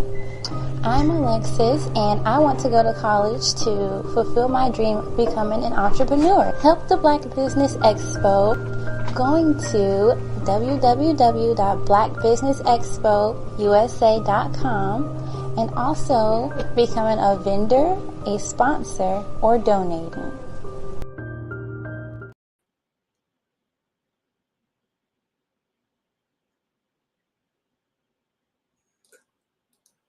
All right, everybody, welcome back to the Black Business Network. I want to thank everybody for joining today. This is such a big honor to be able to do this. We want to thank all the business owners, entrepreneurs, thought leaders, and corporations, and welcome each of you to the Black Business Network. I am Grant McGaugh, CEO of 5-Star BDM, and I am your business moderator for this evening on the Black Business Network. And the Black Business Network is a 24-hour business network showcasing Black businesses, business owners, entrepreneurs, and thought leaders worldwide. We have speakers all the way from North Carolina, London, Singapore, Africa, Japan, and cities all over the United States. Also, very important to understand this, the Black Business Network is a global community that's sharing its business knowledge to empower, inspire, and educate businesses about business. Now, we had him on earlier. We're going to bring him back. That's Dr. Fred Hicks. He is a beacon of justice and transformation in our world today. And I want to introduce him as a forefront on the world of cyber innovations and data security. So let's welcome Dr. Fred Hicks back to the Black Business Network. Hello, hello. How are you this evening, everyone? We are doing fine. Now, we had that conversation a little earlier. We want to continue along those lines because the social impact of the technological shift that is taking place today. Now, there are certain technological leaps that have occurred in society that have changed things. Think of the television, think of electricity, think of the automobile, something that each individual can actually participate in. So artificial intelligence, machine learning, cybersecurity is a part of this shift that will radically change the human experience. Give us some context of how you feel this landscape is going to progress in the years to come. I'm glad you asked those questions. And let me start with trust. And what I mean by that is we trust our technology so much. We have said to the owners of cars, you can drive me over here. You can drive me wherever you want. I'll sit back in the back seat because we trust the technology that much. And let's go with where it started, right? We start with what we heard. We start trusting as a small child. We trust our parents. We trust our teachers. We trust our elders. Then we started trusting everything that Google said. Then we started trusting everything, and we skipped over what the TV told us, what we read in the paper. And that whole theme of trust is now at the forefront of using artificial intelligence. We know for a fact that there are actors out there who are trying to get everything they can from us, and we don't trust them because we know they're already up to no good, right? So the technology, in my mind, hinges on two platforms. Either you trust it or you don't. Many of the Americans trust everything that they see in front of them. We trust sometimes what we should not trust. When we pick up a piece of technology and it has a piece of artificial intelligence, what do I mean by that? Hey, Siri, what time is it? That little snippet of artificial intelligence has just told you the time. How easy was it for you to simply look at your own watch or to look at the face of your own phone and look at the time? But we trust everything we see from that AI universe, right? And that's where AI is headed. That's where this technology is headed. So on the side of those who trust it, you open yourself up to vulnerability and attack. And when you open yourself up for vulnerability and attack, here come those cyber agents who are coming to get your money, get your personal information, take your identity, and use it against you. So for me, that dividing line falls right against trust. And that's where this technology is headed. Wow, man, trust. I heard that one, because, you know, you being in the service and people that have been in the military and that kind of thing, they go trust, but then they also go verify.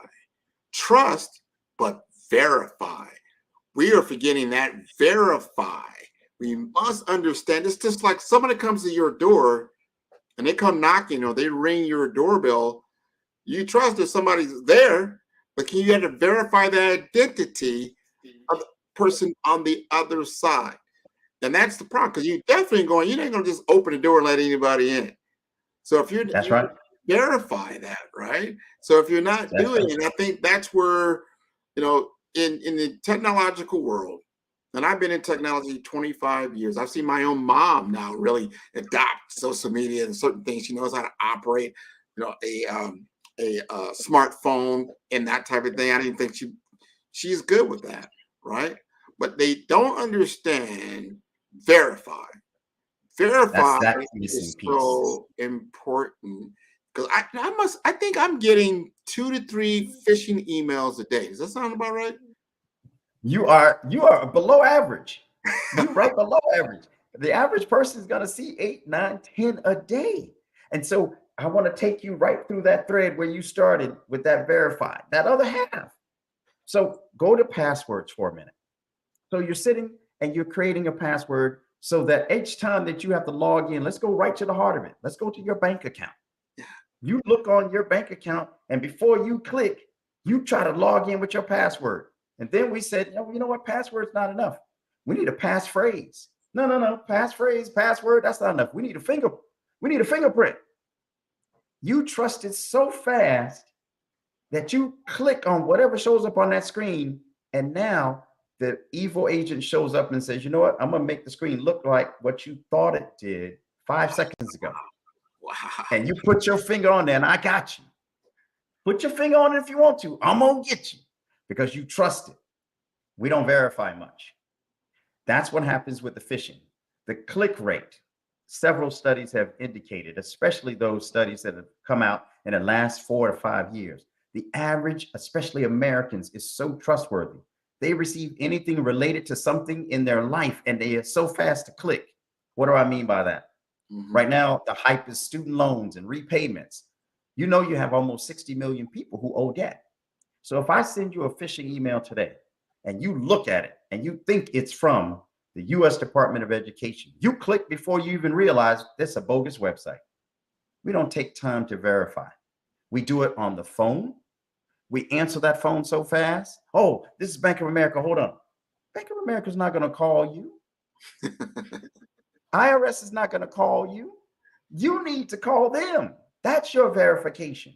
The human frailty because of that trust line is what breaks us so often.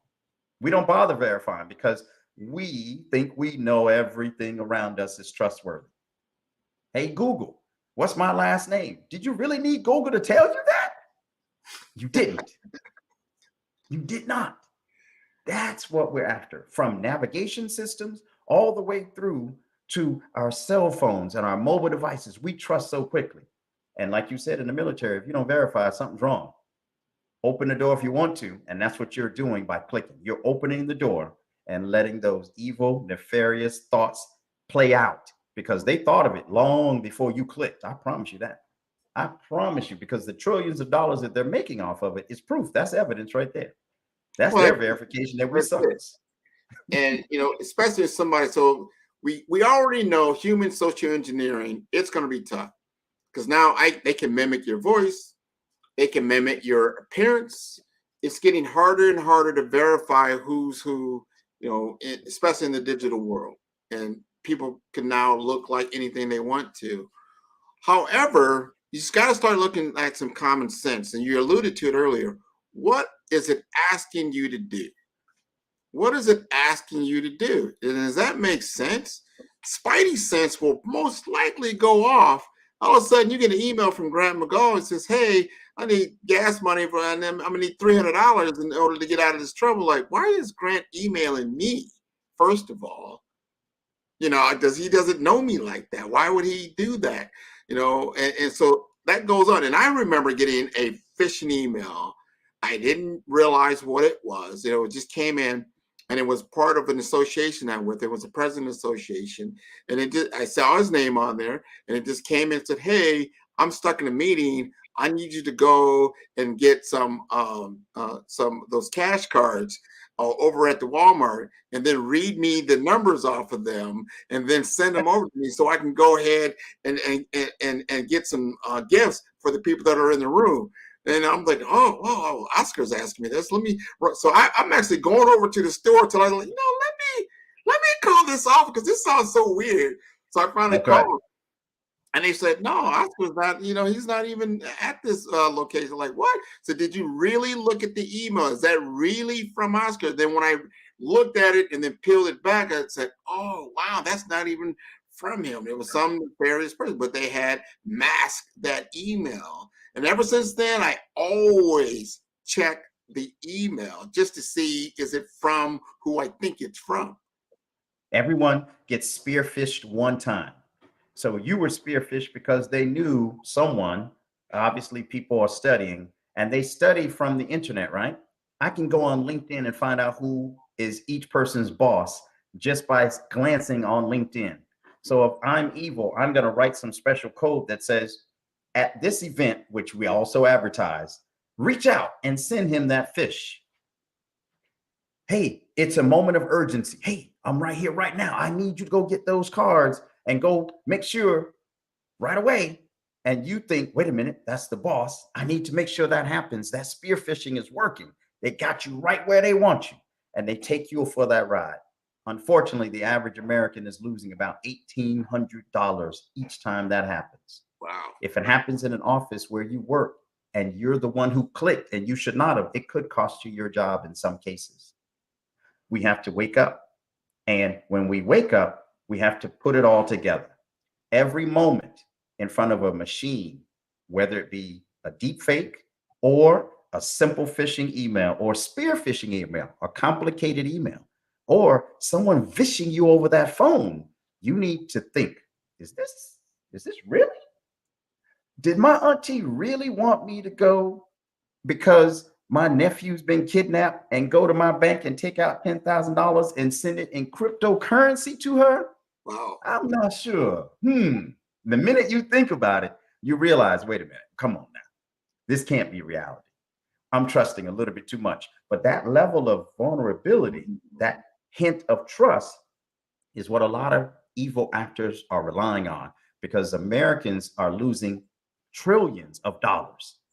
I'm not talking billions now. I'm talking trillions, because we are constantly trusting without utilizing that cyber spidey sense, right? You put on that cap for a second and say, wait a minute. But the harm that is happening is not with age limits. They are coming after children. Yeah. Oh my God. They're coming after children. That part is just amazing. And we always tell our children, even when I was growing up, never trust strangers. And we got to realize that these are strangers out on the internet. If you can't verify exactly who it is, and again, what are they asking you to do? What is coming across here? Like you said, anybody asked me for $10,000 and they've been kidnapped, like, you got the wrong guy. I said, well, I know what happened. Right. But I understand what you're saying. They do their research. And you went to Jamaica, you went on vacation, you don't know, and then someone sends you something, some information like that. And of course, you're going to be emotionally charged. And that emotionally charged situation is what they're going to try to exploit to get you to do something that you normally would not do. And it can catch you off guard. But we want to find out. So tell us a little bit more about Cyber Minds. What exactly is that?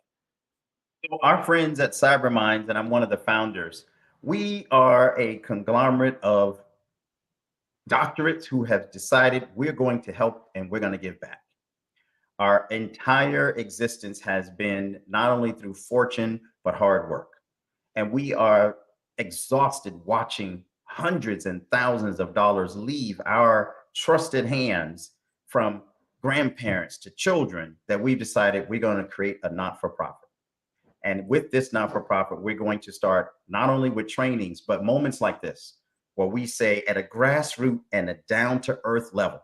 I could spout out all kind of acronyms and give you all kind of definitions and spout out all information about code, but that doesn't translate to the average person living right next door. That's not going to help that person sitting with their $1,800 saying, I need to pay my light bill, not get ripped off.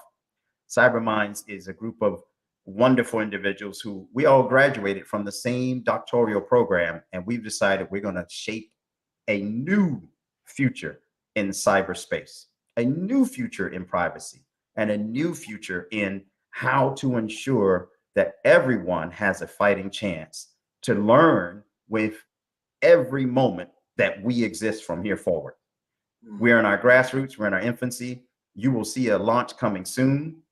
I'm excited to know that we are a group of educated minorities, educated entrepreneurs, and educated folks who are walking up to the table saying, hey, we all have our doctorates. Now let's talk cyber. Let's talk information security. Let's go. No, that's very important because we don't want to be intimidated. We talked about that earlier. We want to talk about it again. Do not be intimidated by the technological world, the digital kingdom. I think there's some stereotype around that, like that is some, people that are really geeky, they're behind the scenes. They see these different individuals usually don't look like you. However, when you really think about it, these are just people who got involved and really started to understand how the technology worked. Some of them went the black hat way. Some of them went the white hat way. Because once you realize that, like, hey, I can do certain things in the internet that may be detectable, maybe not detectable. People started to see there's a lot of these hackers that are out there were 15 years old. These are kids. That's right. They thought it was funny. They're hacking the US FBI site and stuff like that because it was available to them. And we took a lot of the stuff for granted. We can't afford to do that anymore. People need to understand basic cybersecurity protocol, just like they understand English and math and the core things that we learn, whether it's history. You need to understand this at an early age, because this is what they do in China. This is what they do in India. They're learning these things in K through 12, not collegiate level. That's right. And you are nailing it on the head, because as a little child, some of us started with, hey, I wasn't supposed to open up that little broken toy. But if you're curious about how it works, you're already starting to say to yourself, I can do this. Every moment that a child says, I can do this, needs to continue in that school. Don't be intimidated by the math that you see in those textbooks. If you are curious, technology has a wide spectrum of opportunities, from a special design side all the way through to crunching code and or data and privacy. Don't limit yourself. There are plenty of people who look like you who are ready to help you move up and gain what you need to succeed and thrive. That is the important part of tonight's conversation, letting you know that people like myself and other members of CyberMinds are not only here, but we came from whence you started. I know my background. Listen, a poor zip code way down in Miami, and I made it. So you can make it too. It's just a matter of, do you want it? Are you interested? And get on the platform and announce to the world, you're here to learn. And people, if you are in a position and you need to hire, give someone else an opportunity to come and work for you. Teach them and mentor them. Don't just sit back and let the whole world pass us by. Technology, with all the trillions of dollars just on the cybersecurity side, imagine all the other dollars on the other side. There's plenty of space for everybody. That's one big pie that everybody can get a chunk. I tell you, Dr. Fred, we got 1 second left. Give us your contact information. This has been wonderful, and I can't wait to engage with you again. Please email me, fhicks@cyberminds.org. Please reach out and stay safe, everyone. All right. Thank you so much for being on the Black Business Network. Genius is common, and I'll see you on the other side. Thank you. That was wonderful. The Black Business Expo's mission is to raise funds for high school seniors going to college or K through 12 entrepreneurs. This expo is a fundraiser for students. You may go to www.blackbusinessexpousa.com to donate to the scholarship fund, or use the Cash App that's on the screen below. That's $BBXUSA. Our goal is to give laptops and up to $5,000 to 10 students. Students can register online at www.blackbusinessexpousa.com. Every dollar counts. So we want to remind you to donate to the scholarship fund. We want to thank our Black Business Expo USA sponsors for October 2023. NC100, Moody Capital Partners, Suede Soul, Lotus Rocher Coaching and Training, Carolina, Virginia Minority Supplier Development Council, Step Management, Barbara H. Smith, LLC, Margie McLean Foundation, Incorporated, Genius is Common, 5-Star BDM, Earth Essentials, Milani Shani Global, Hello, LLC, First Atlantic Insurance Group, Executive Women's Success Institute, the quality coaching company, Superwoman Business Services, Creative Force Studios, Lee Entertainment, Artistic App Design, Black Business Expo USA. Genius is common, and I'll see you on the other side. I was born in a little village on the island of Haiti. Many deadly diseases pounded me.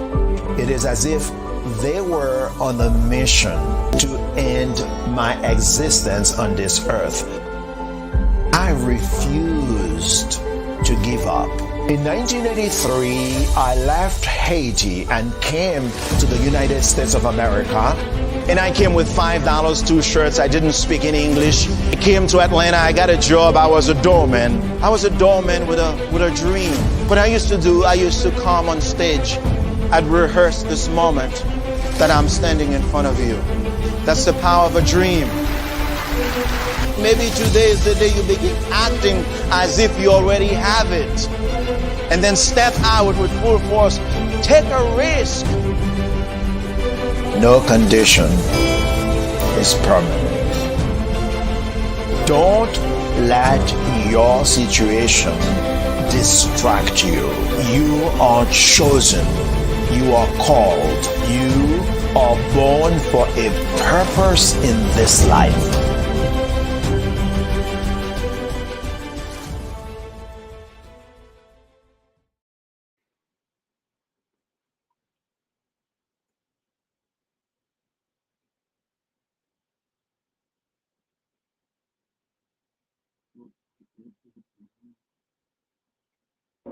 Ladies and gentlemen, and fellow professionals, please allow me to introduce myself. I am David Jones, the co-founder and CEO of the Hello LLC, where I am passionately dedicated to guiding individuals and businesses toward their own return on time investment. Time is my only competition.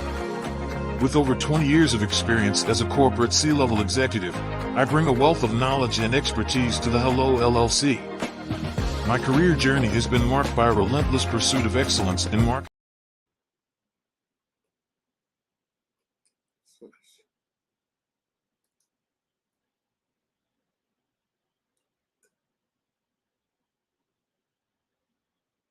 Hey guys, my name is Caden. I'm the CEO of Caden Teaches, and my genius is teaching kids about financial literacy. Throughout my financial products, such as my financial flashcards, my activity book, and my newest project, my financial bus, which I bought. And on the bus, it has a mock bank where kids will learn how to deposit and withdraw money, a mock grocery store where kids will be able to learn how to have a family budget, and a mock stock exchange where kids will even be able to learn how to invest in stocks. Now, I decided to start teaching kids about financial literacy because I find that most kids graduate high school without even knowing the basics about financial literacy. And I feel if I were to teach kids about financial literacy, that I would be able to help kids tap into their genius. And I actually learned about financial literacy to my dad because I would go to business meetings with him and I would always see that they were talking about financial literacy. And at that point, I didn't understand what financial literacy was. So I took it upon myself to learn about financial literacy and teach it to kids in a way that they could understand. But I want you guys to help me help kids tap into their genius by going to my website, cadenteaches.com, and you can sew into me in my financial bus by going to my GoFundMe link. And remember, if Caden can, you can too, because genius is common.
Dr. Eric Kelly III and a host of phenomenal speakers from all around the globe for this 7-day virtual event that you don't want to miss. The mission of the Black Business Expo is to raise scholarship money from kids all the way from high school, all the way from college. The Black Business Olympics is one of the largest Black business showcases in the world. It is an opportunity for businesses and companies to showcase their businesses globally. We are going to be giving away laptops up to $5,000 away to students. Again, I'm Olivia Appleberry, the founder of 2 Cents Finance and one of the speakers for the expo. I am so excited to see you there. For more info, go to www.blackbusinessexpousa.com or call 919-308-9090 and hope to see you there.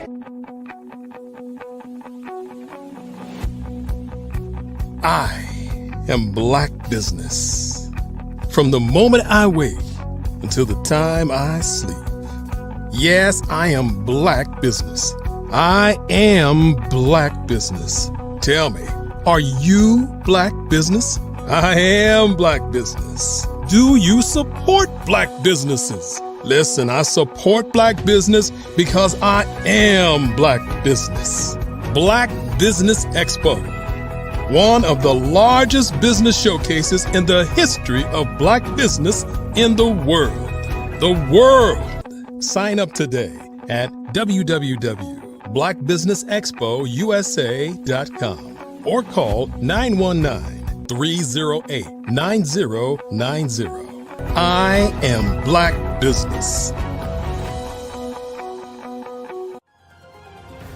I am Black business. From the moment I wake until the time I sleep, I am Black business.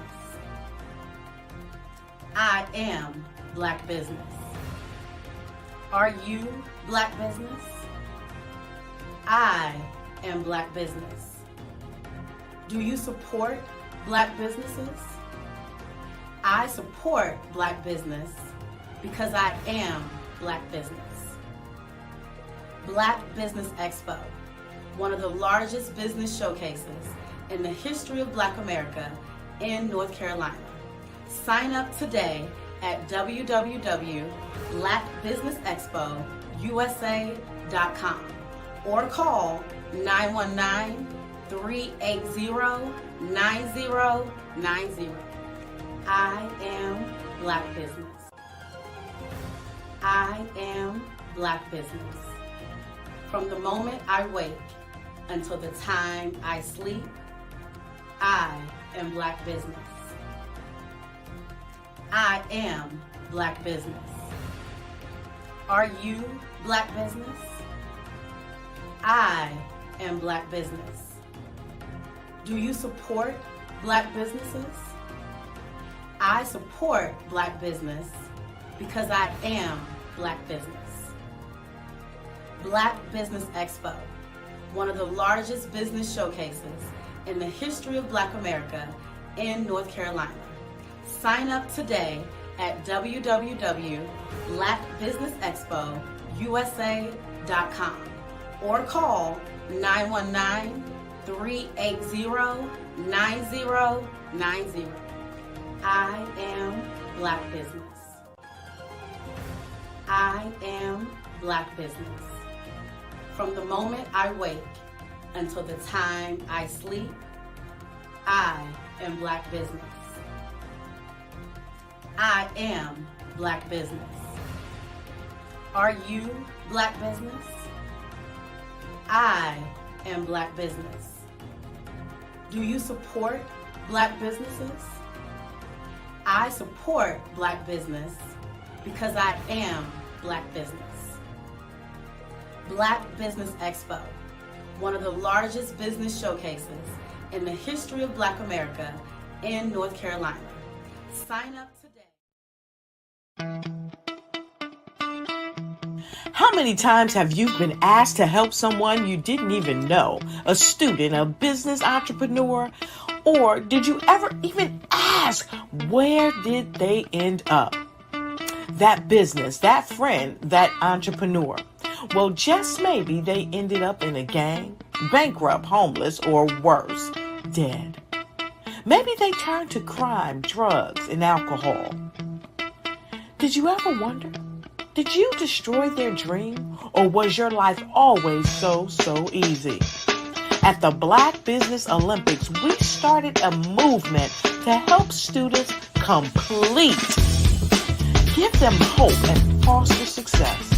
Help them to leave their dreams of providing laptops, computers, and up to $5,000 in scholarship funds. Today, we ask you to help a student, a business owner, or an entrepreneur to realize their dream by sponsoring them, supporting them, and buying from them. Consider this.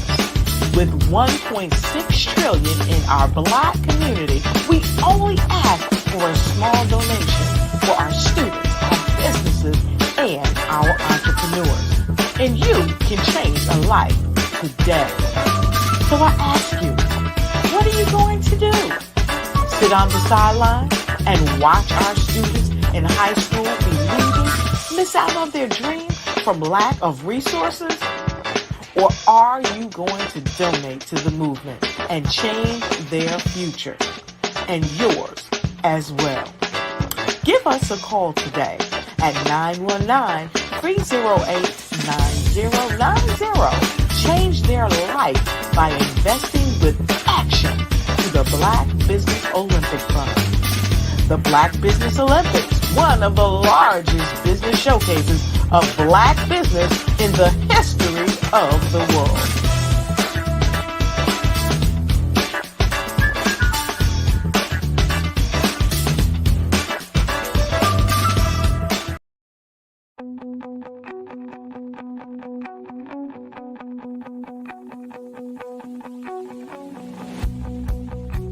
I am Black business.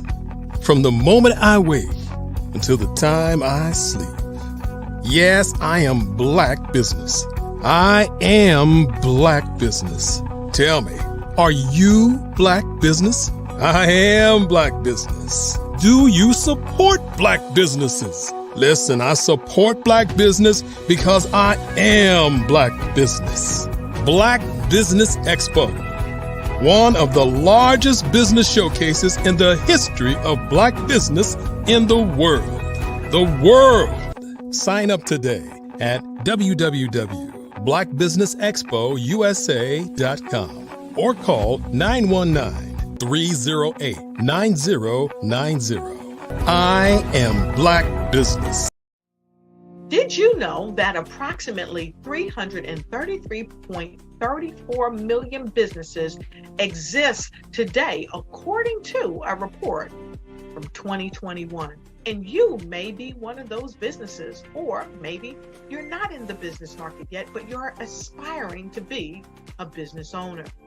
Well, guess what? You're in the right place at the right time. Because let's face it, everything is about timing and opportunity. Hi, my name is Dr. Lotus Richey, and I'm the CEO and founder of the Lotus Richey Coaching and Consulting LLC, along with the Lotus Richey Ignite Show. 15 minutes of success with Dr. Lotus Richey, as well as books to boom your business and bring who you are. And today, I want to bring this amazing message to you about the Black Business Network and the Black Business Olympics. See, the Black Business Network and the Black Business Olympics is designed to help people just like you, that's right, that look like me, to take their business to the next level. Not just in your front yard or your backyard, but globally. The Black Business Network and Black Business Olympics is designed not to just help you survive, but to help you thrive. So join us today as we come together with businesses all around the world to support our students, our children, our young teens, our young entrepreneurs. What we do is we come together to help raise funds for students who are aspiring to be business entrepreneurs, who are aspiring and who are thriving in college. We endow them with a wonderful opportunity to gain scholarship of either a laptop or several thousands of dollars. And we invite you to help be a contributor to this amazing opportunity to help someone that looks just like you. So join us today at our website and let us connect with you and help you ignite and take flight in every area of your life on the Black Business Network and the Black Business Olympics. I'll see you on the other side.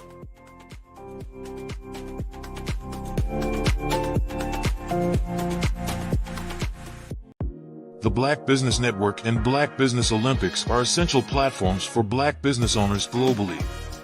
They provide the tools and support you need to succeed in today's competitive marketplace.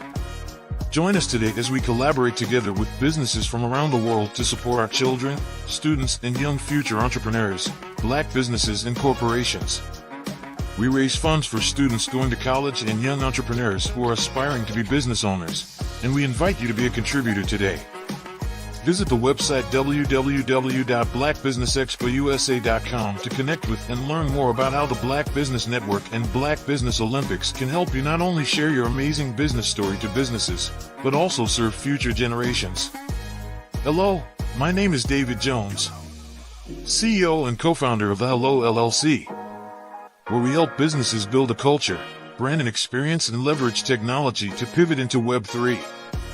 Join the Black Business Network streaming live into Roku, Metaverse, STEM City, Black Multiverse Enterprises, Hulu, YouTube, iHeartRadio, Apple, Facebook, LinkedIn, Spotify, Twitch, and Google Podcasts. Tune in, turn on, and let's thrive.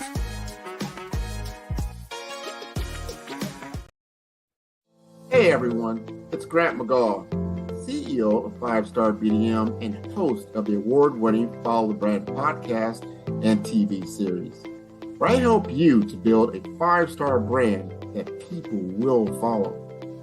My genius is personal brand development through intelligent communication and helping you achieve your business and career goals. I am a requested speaker on digital technology and brand development issues. I want to work with you to increase the value of your current opportunities while attracting new ones. Every one of you is unique, and we all share challenges that can be addressed through smart branding. As a super connector, I work with you as an executive coach to guide you along the complicated business and career development road, providing the enhancement tools and information you need to succeed. Together, I will help you succeed in today's challenging business climate. I will evaluate and measure your progress. Best of all, I am right alongside you every step of the way. Build the brand called you. Genius is coming. I am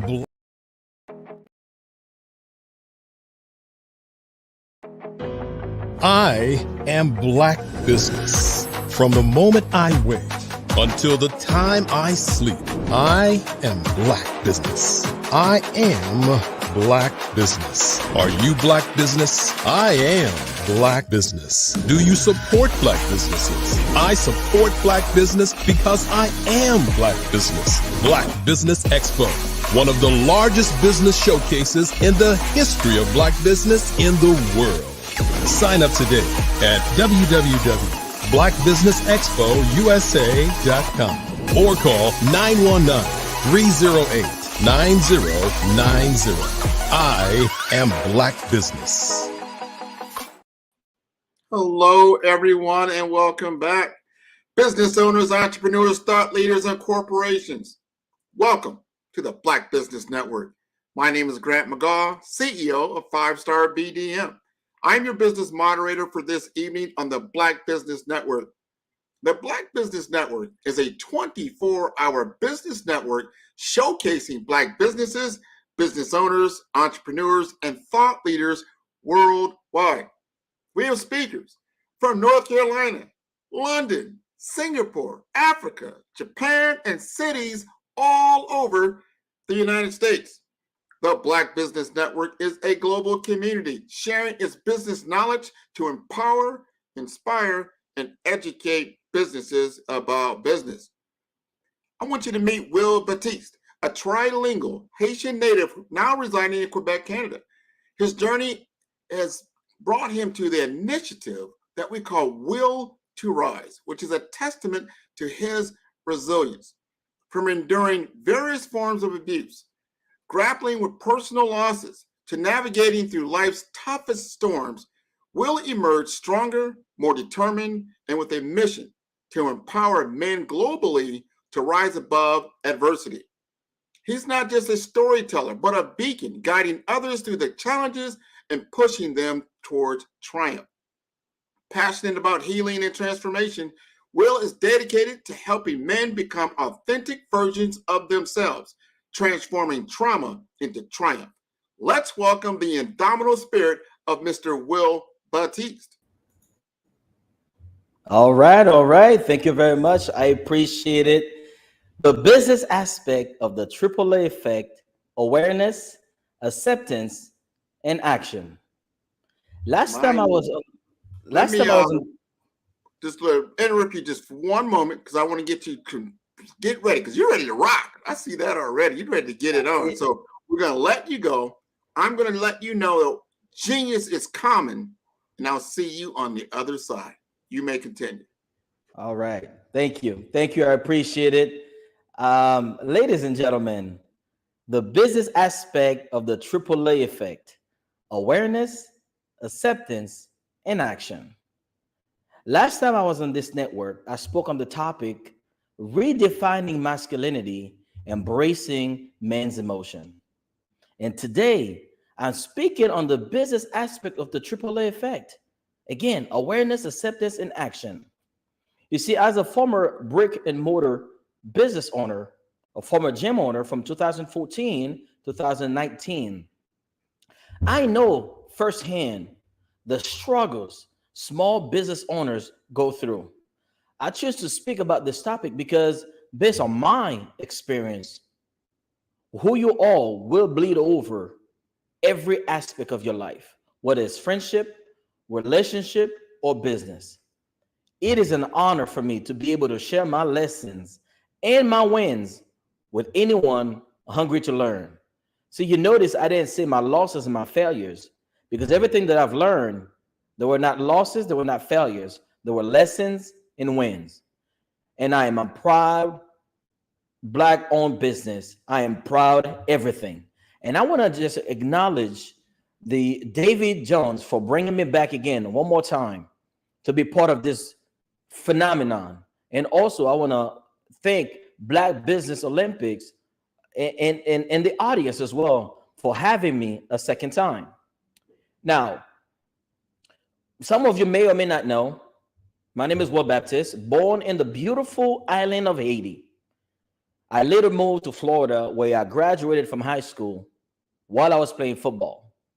Then I earned a 2-year scholarship to go to Edison Community College. And now I reside in Montreal, Canada. I'm a father of 4, 2 boys and 2 girls.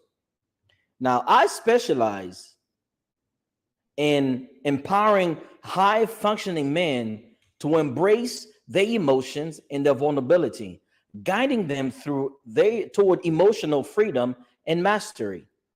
I'm a published author. The Will to Rise: How to Persevere in the Face of Adversity is now available on Amazon. I'm a podcast host. I'm a content creator on YouTube, Will to Rise, and I'm also an expert on OWL. OWL is a live audio call. Now, the business stats in my solution. See, awareness in the context of business can refer to several related concepts, each of which is important for different aspects of business strategy and operation. And here are some key ways to define awareness in business.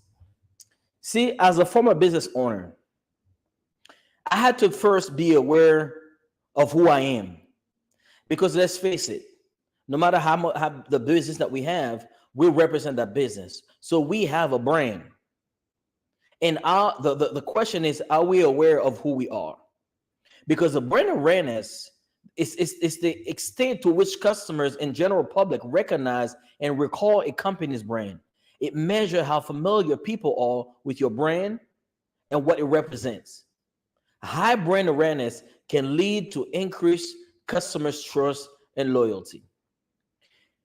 And for me, like I said, as a former as a former gym owner, I did not know that who I am will have a reflection or direct impact on the business that I have. Because everywhere that I will go, I will represent that business. So when I became aware of who I am and I decided to run my business differently, not because I was able to show up authentically, and the way that I was able to show up authentically in my personal life, I was able to transmit that into my business. And we have the market awareness. We have the customers awareness.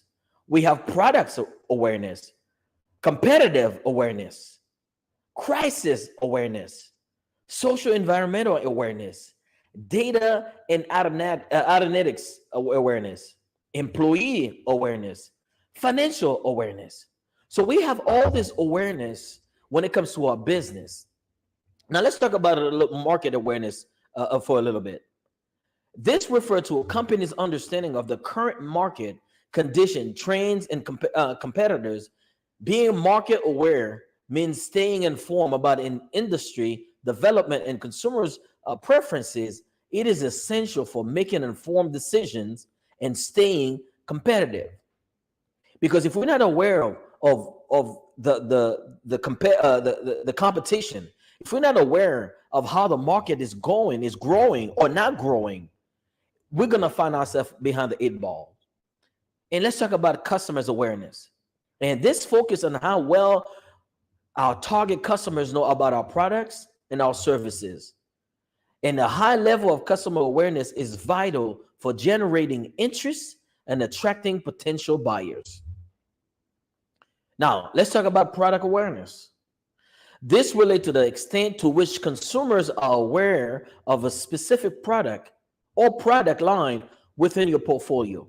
Effective marketing and advertising can increase product awareness. Competitive awareness. Understanding your competition, the strength, weaknesses, strategies is crucial. It also helps you identify opportunities and threats in the market and adapt your business strategies accordingly. Now let's talk about something that most of us, at least for me, I didn't foresee that, and that's crisis. Because I remember when the COVID-19 hit, it really caught me by surprise, because I did not have on the side, or I did not put away for crisis. Just like in our life, we all gotta have a crisis management plan, but I didn't. And what is a crisis awareness? And that is, business should be aware of a potential crisis and have plans in place to manage them effectively. I don't know how many of you that had a business during COVID that you did not expect that COVID not only was going to happen, but didn't know that it was going to last as long as it did. But guess what? It did. And I think crisis awareness, it is so crucial. Just like we have crisis awareness in our lives, but we also should have it in our business. We also have social and environmental awareness. And in the modern business landscape, being aware of social and environmental issues is increasingly important. Companies must consider the impact on society and the environment and be aware of the stakeholder expectation in the areas. Now let's talk about data and analytics and awareness. Especially in the age of big data, business need to be aware of the importance of data and analytics. This means using data to make informed decisions, track performance, and gain insights into customers' behavior and market trends. Now let's talk about employee awareness. Whether you're a small business, medium business, or a big business, It's no different having an employee awareness. And that is internal awareness is also important. Employees need to be aware of the company's values, goals, and expectations. This can lead to a more engaged and productive workforce. Financial awareness.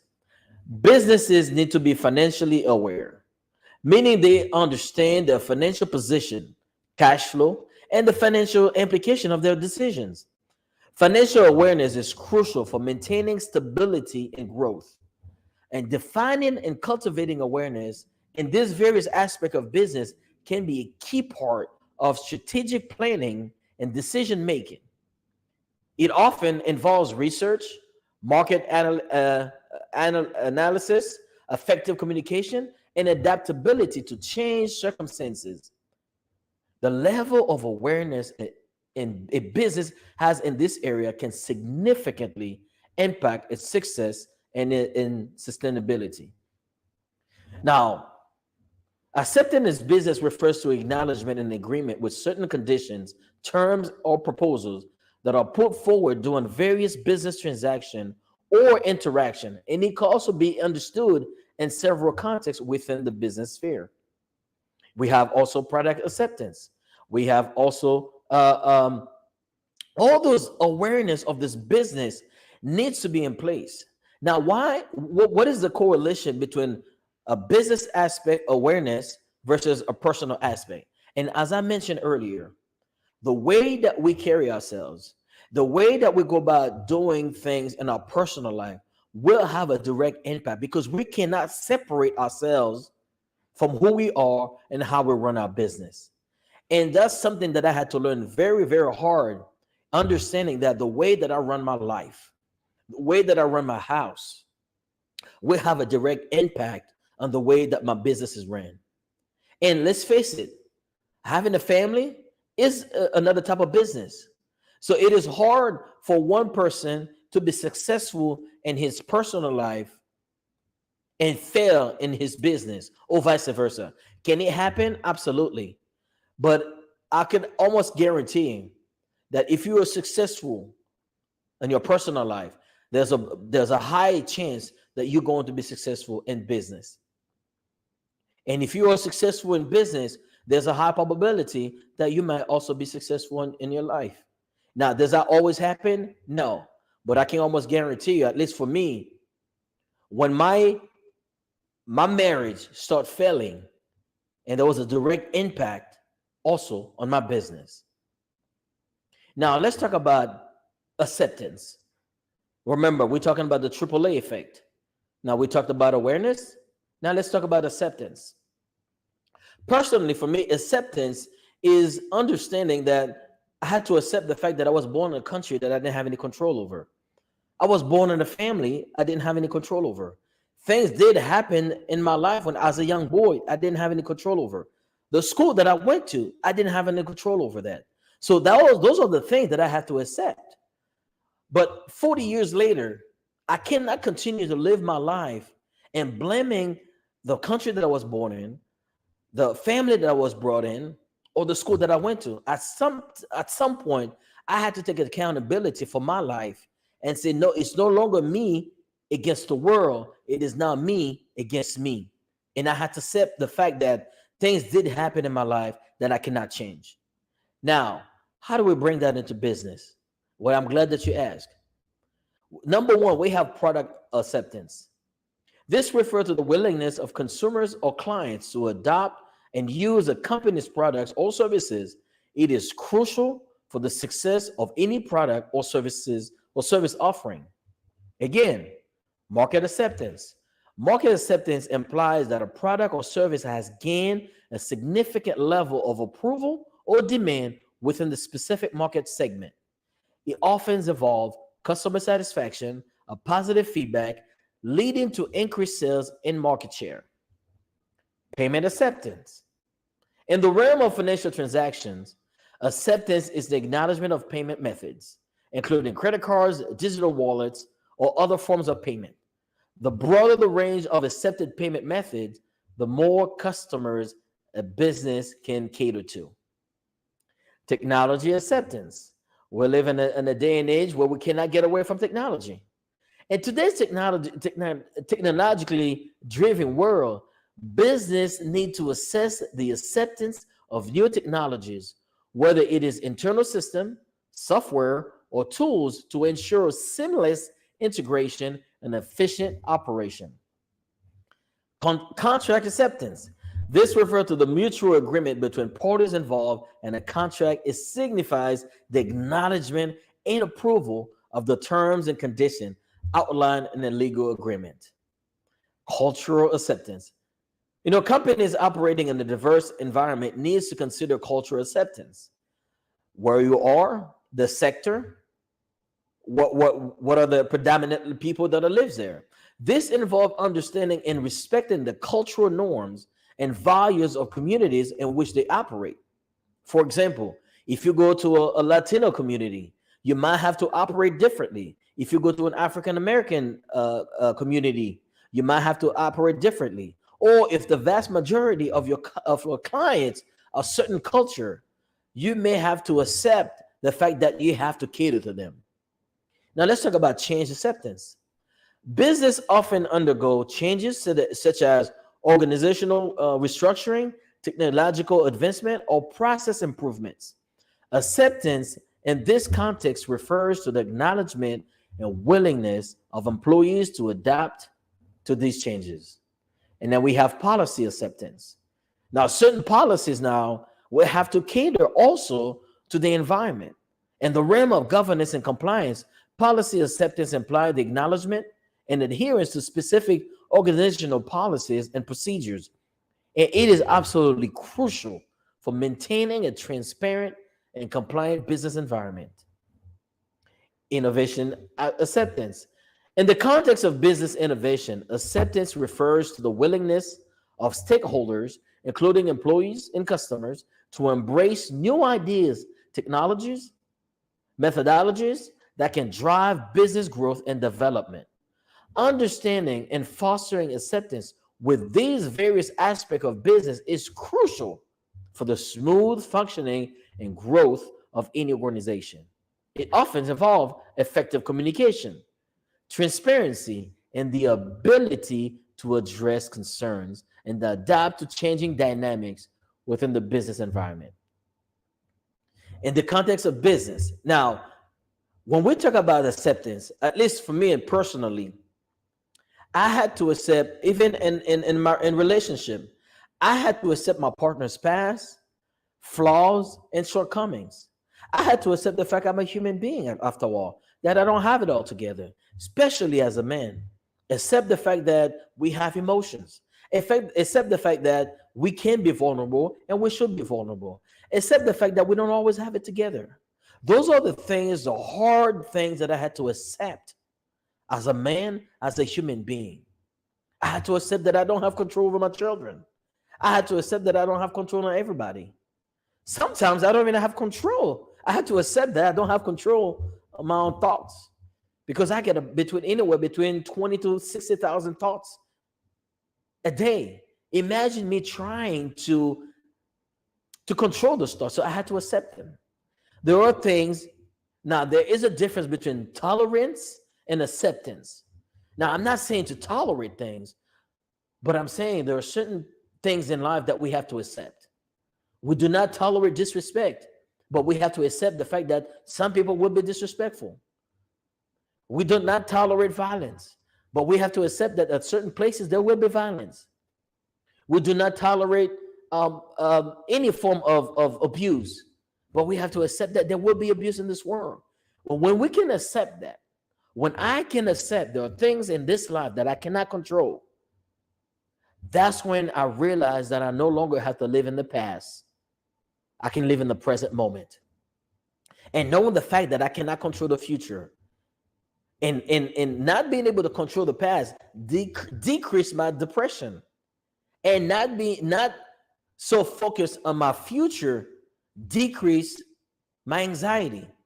So you see, acceptance, it's not for the outside world, but it's for the inner world. It's for the man on the inside. So the sooner we can accept things in this life that we cannot change, the sooner we can accept that there are things that's going to happen with or without our consent, the sooner we can start living a life instead of existing. Now, in the context of business, action refers to the implementation of strategies, plans, and decisions to achieve specific objectives and goals.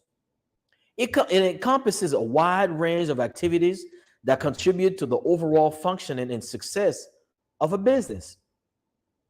Now, here are some key ways to define action in the business realm. Strategic action. This involves the execution of well-defined strategies that are aligned with the long-term goals and vision of the business. Strategic action often includes initiatives to enter new markets, develop new products, and expand the customer base. Operational action. Operational action pertains to the day-to-day activities that ensure the smooth functioning of business operation. This can include tasks related to products, production, logistics, customer service, and other core operational functions. Marketing action. Marketing action are the activities undertaken to promote products or services and attract potential customers. This may involve advertising, promotions, social media campaigns, and other marketing efforts to increase brand visibility and sales. Financial action. Financial actions refer to the decision and activities related to managing the financial resources of the business. This includes budgeting, financial planning, investment decisions, and financial reporting. Innovation action. Innovation actions involve the development and implementation of new ideas, products, or process that can enhance the competitiveness and growth of the business. This includes investing in research and development, fostering a culture of innovation, and bringing new products to market. Human resource action. I love this one. This action pertains to activities related to managing and developing the human capital within the organization.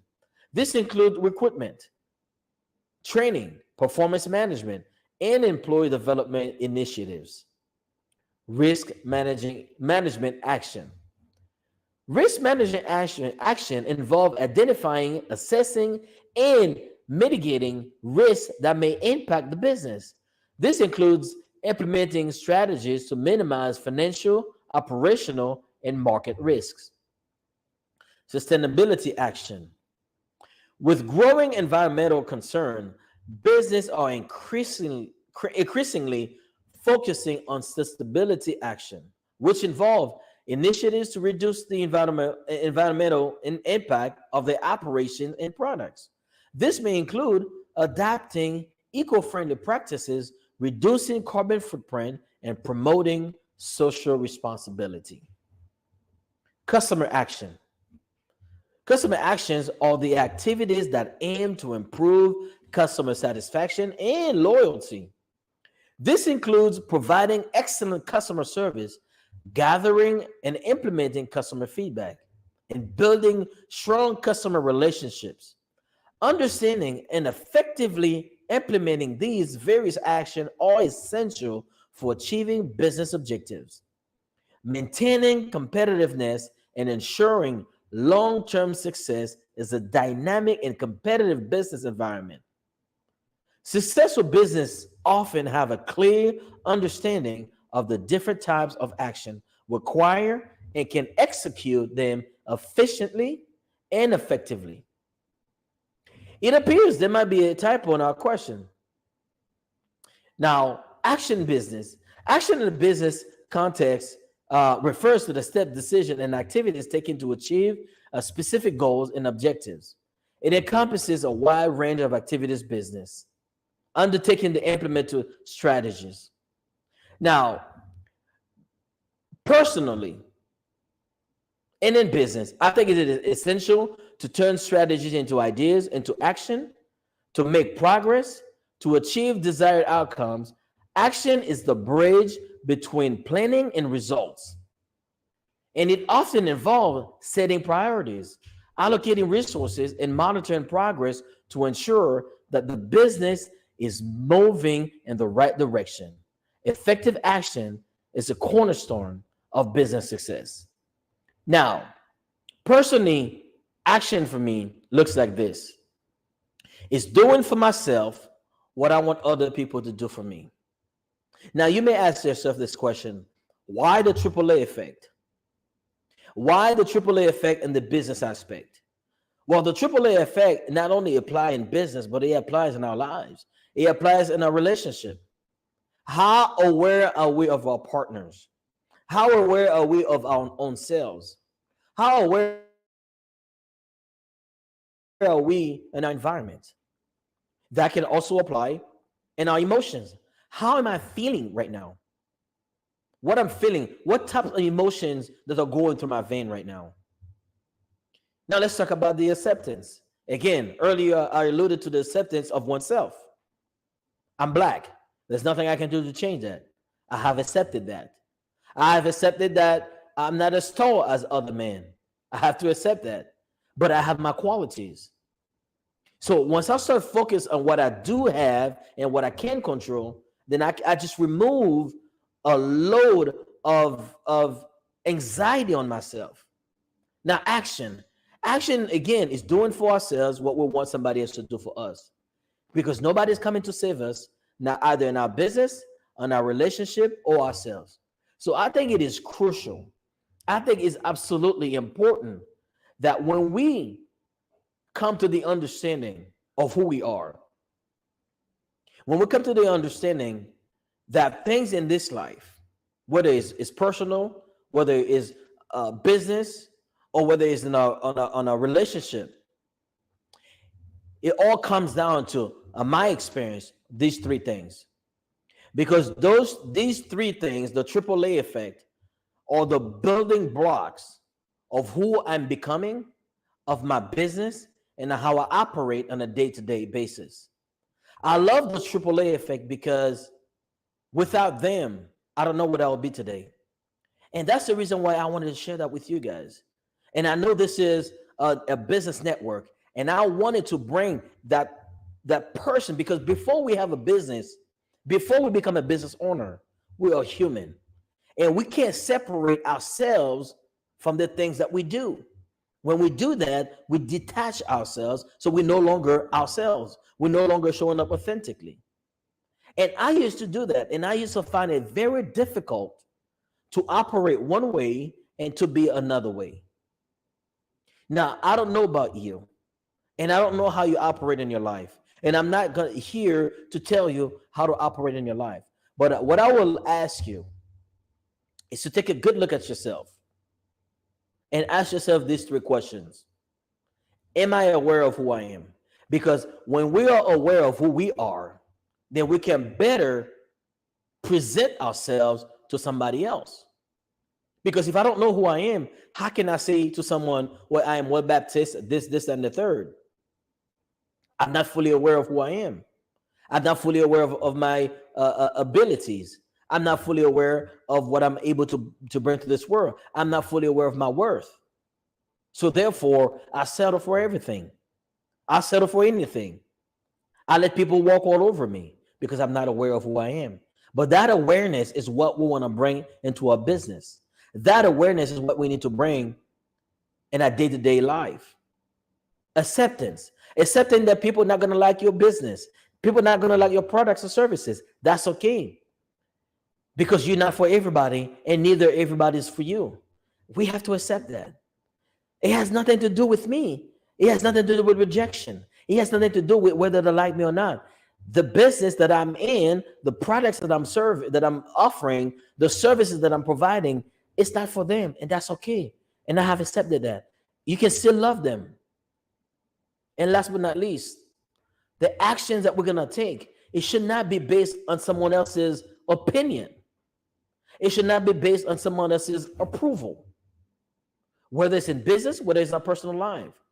When we can stand on our own 2 feet and taking actions for our own missteps, I call them missteps. I don't call them mistakes. Because as long as we can learn from them, as long as we can use them as a stepping stone to go from one place to the next, it's not mistakes. Mistakes are something that you didn't learn from, and you keep repeating that. But I call them missteps, because every setback is a setup for a comeback. Failure is not a failure if you learn from it. Failure is failure if you stop trying.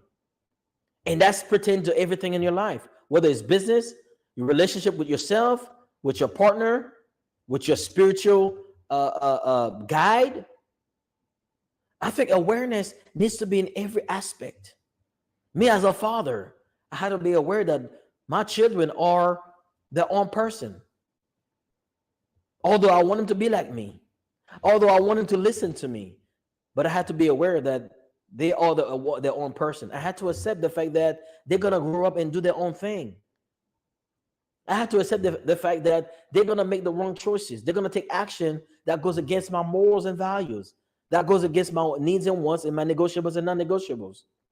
So when I can come to that understanding and make peace with that, that's when the whole world change. Because I believe the right information can lead to a great transformation. Now, the reason why I say right information, because there are a lot of information are going out there. But how do we know which informations are right and which informations are wrong? Guess what you got to do? When you're aware of who you are, you can tell easily whether or not this information is right or wrong for you. When you're aware of who you are, you can tell if going to this place or that place is good for you. When you're aware of the type of business that you want to offer, the type of service that you want to offer, you're not going to get in business just to make money. Although the goal eventually is to make a profit. But when you're aware of who you are, you're not going to just get into business because you can make quick money. Because I can promise you, that excitement is going to run dry. But when your heart, your soul into a business, make it changing lives, making a difference. And I call it 3 I's. It's impact, influence, and income. That's in everything in our lives, I mean, especially in business.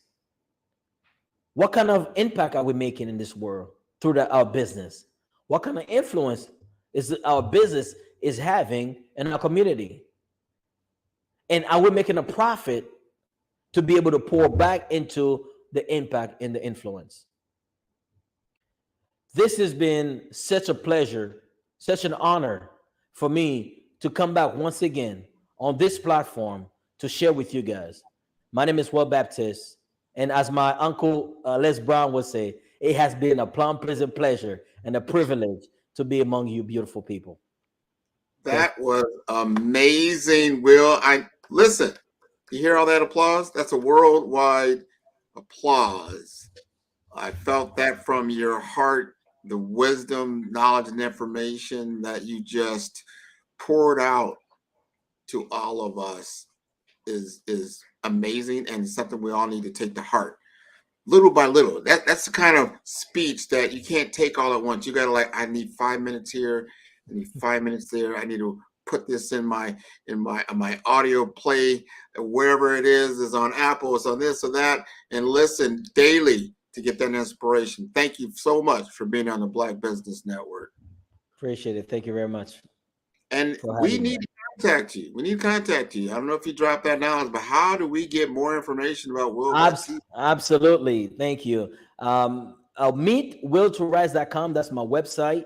You can check it out. I also have my book that I just published on Amazon, The Will to Rise, because I believe, this is what I personally believe, everyone has a will and everyone has the ability to rise. So therefore, together, we will rise.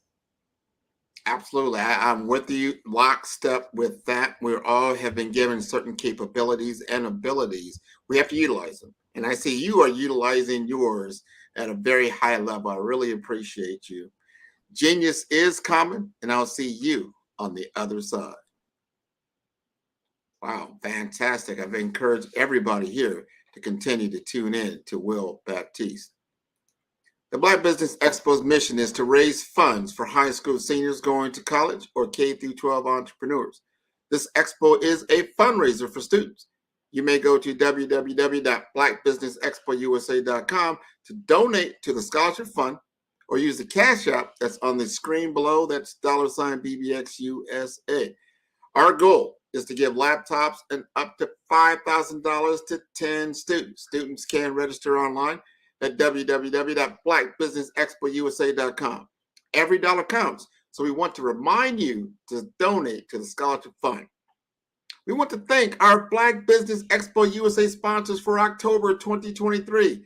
NC100, Moody Capital Partners, Suede Soul, Lotus Rocher Coaching and Training, Carolina, Virginia Minority Supply Development Council, Staff Management, Barbara H. Smith, LLC, Margie McLean Foundation Incorporated, Genius is Common, 5-Star BDM, Earth Essentials, Milani Shiny Global, Hello, LLC, First Atlantic Insurance Group, Executive Women's Success Institute, The Quality Coaching Company, Superwoman Business Services, Creative Force Studios, Lee Entertainment, Artistic App Design, Black Business Expo USA. Genius is common, and I'll see you on the other side. Absolutely.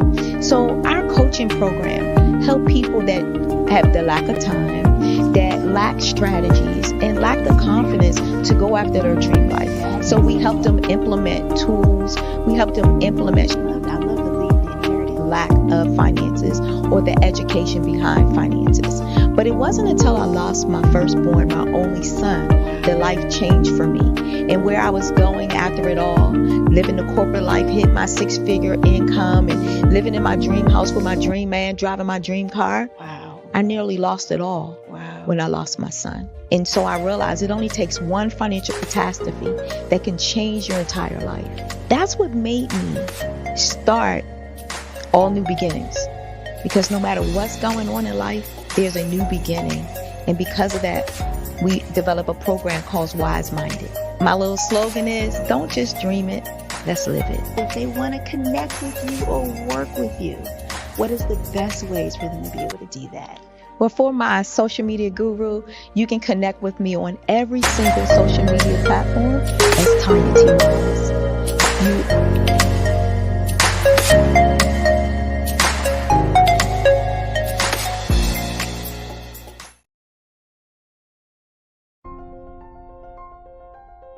What if you could build your own city? A place where every child can find nurturing people to help them achieve their full potential. A place where every adult can access job training support. Where health education is abundant. Where social justice ruled the land. A place without limitations. Welcome. You have arrived at STEM City USA. It is what every city should be. A safe and trusted community where you find people and resources to help you become everything you are and beyond. STEM City is unlike anything you have ever experienced. It is a digital twin of the world around you, only better. STEM City is about energy and soul renewal. It is more than a digital world. You can almost feel the power of live cultural events, music, and theater. STEM City promises a better future for children with caring mentors and hands-on activities with dedicated tutors to support our youth. STEM City is your passport to a healthy lifestyle with weekly events addressing our community's many issues. STEM City is your financial well-being with helpful information on wealth management, career advancement, job training, and so much more. STEM City is the community you deserve. It is the city where your dreams can come true. STEM City USA, a place in the sky that is accessible to all who reach for the stars.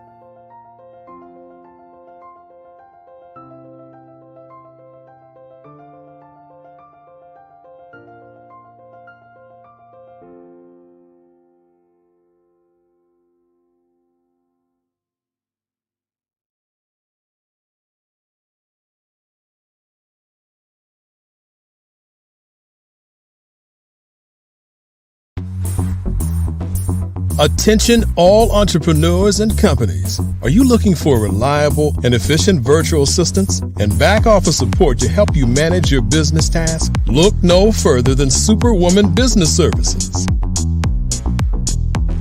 Our team of virtual assistants provides a full range of administrative support services, including operations management, social media marketing, and much more. We also offer website design services to help you create a professional online presence that reflects your unique brand. In addition to administrative support and website design, we offer business development and structuring services to help you grow your business and achieve your goals. We'll work closely with you to identify areas of improvement and develop a customized plan to help you reach your full potential. At Superwoman Business Services, we understand that running a business can be overwhelming and time-consuming. That's why we're here to help you fly high and achieve success. Our virtual assistants are highly skilled, experienced, and dedicated to providing you with the support you need to thrive. Come fly with us and take your business to new heights. Let us help you become the superhero entrepreneur you are meant to be.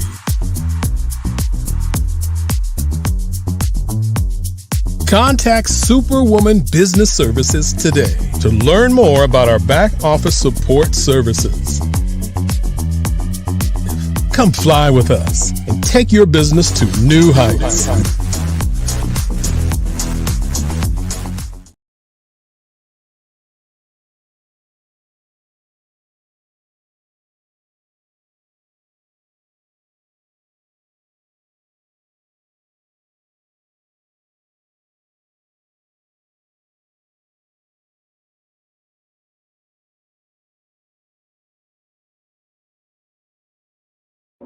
Ladies and gentlemen, and fellow professionals, please allow me to introduce myself.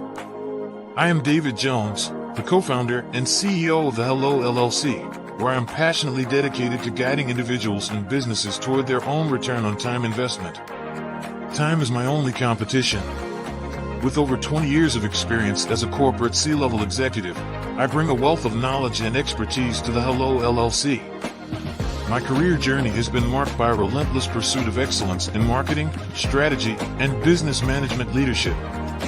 I have had the privilege of working with renowned Fortune 500 companies such as Xerox, American Airlines, Hilton, and Geico. However, what truly drives me is the transformational work we do at the Hello LLC.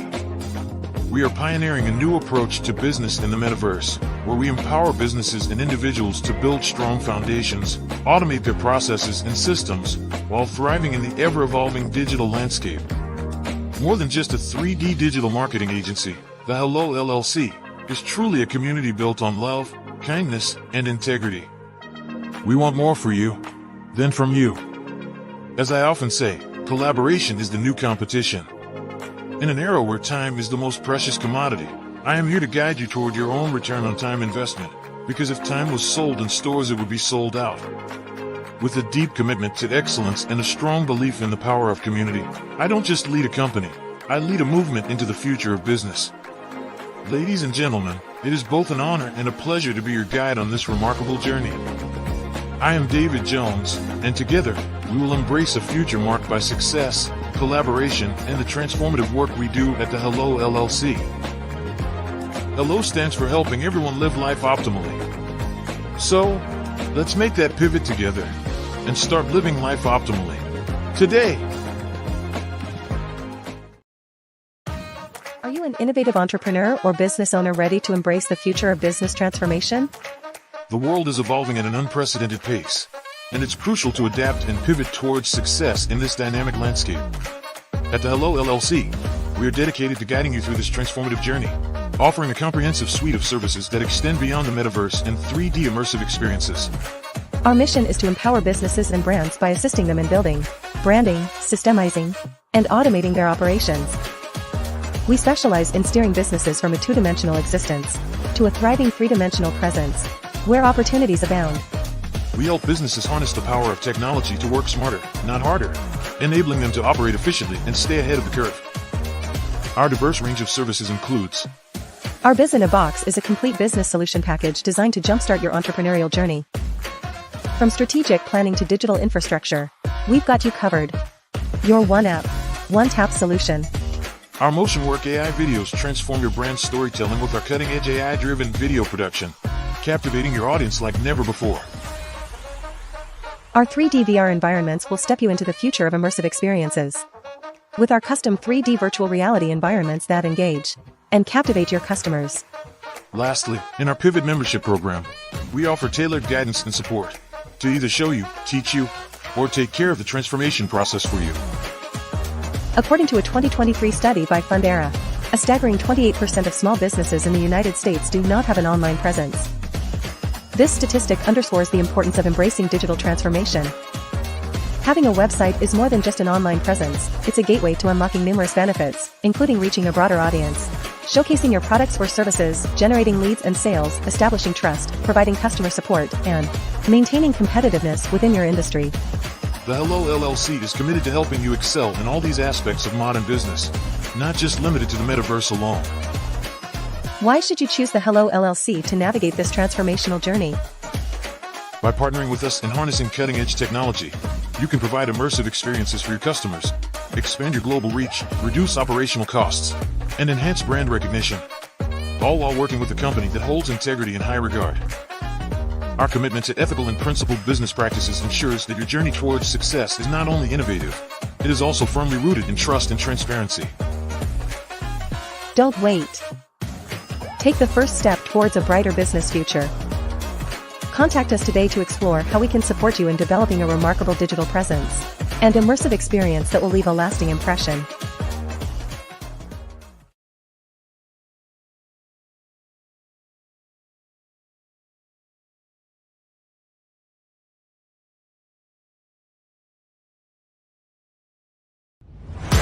Social media is evolving. It's more vibrant, more colorful, more energetic, and so are you. It's not just photos anymore. It's video, it's audio, it's subscriptions. And now there's Fanbase, a new monetized social network. Fanbase delivers the complete native app experience with full content monetization for every user. No algorithms that shadow ban your engagement or growth, and no ads. Follow anyone for free and subscribe directly to your favorite creators for $4.99 a month. Plus, show some love by tipping on any post. Also, make a Fanbase page and monetize your content the same way. Finally, connect with your followers by posting the amazing content you already create. And now, get paid for it. It's time to energize and monetize, because everyone's a fan of something and everyone has a fan base.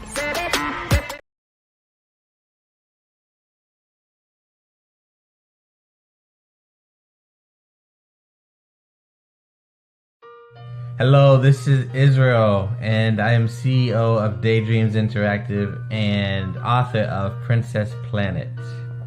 So, genius is common, and as a kid, I loved to daydream. Even as an adult, I love.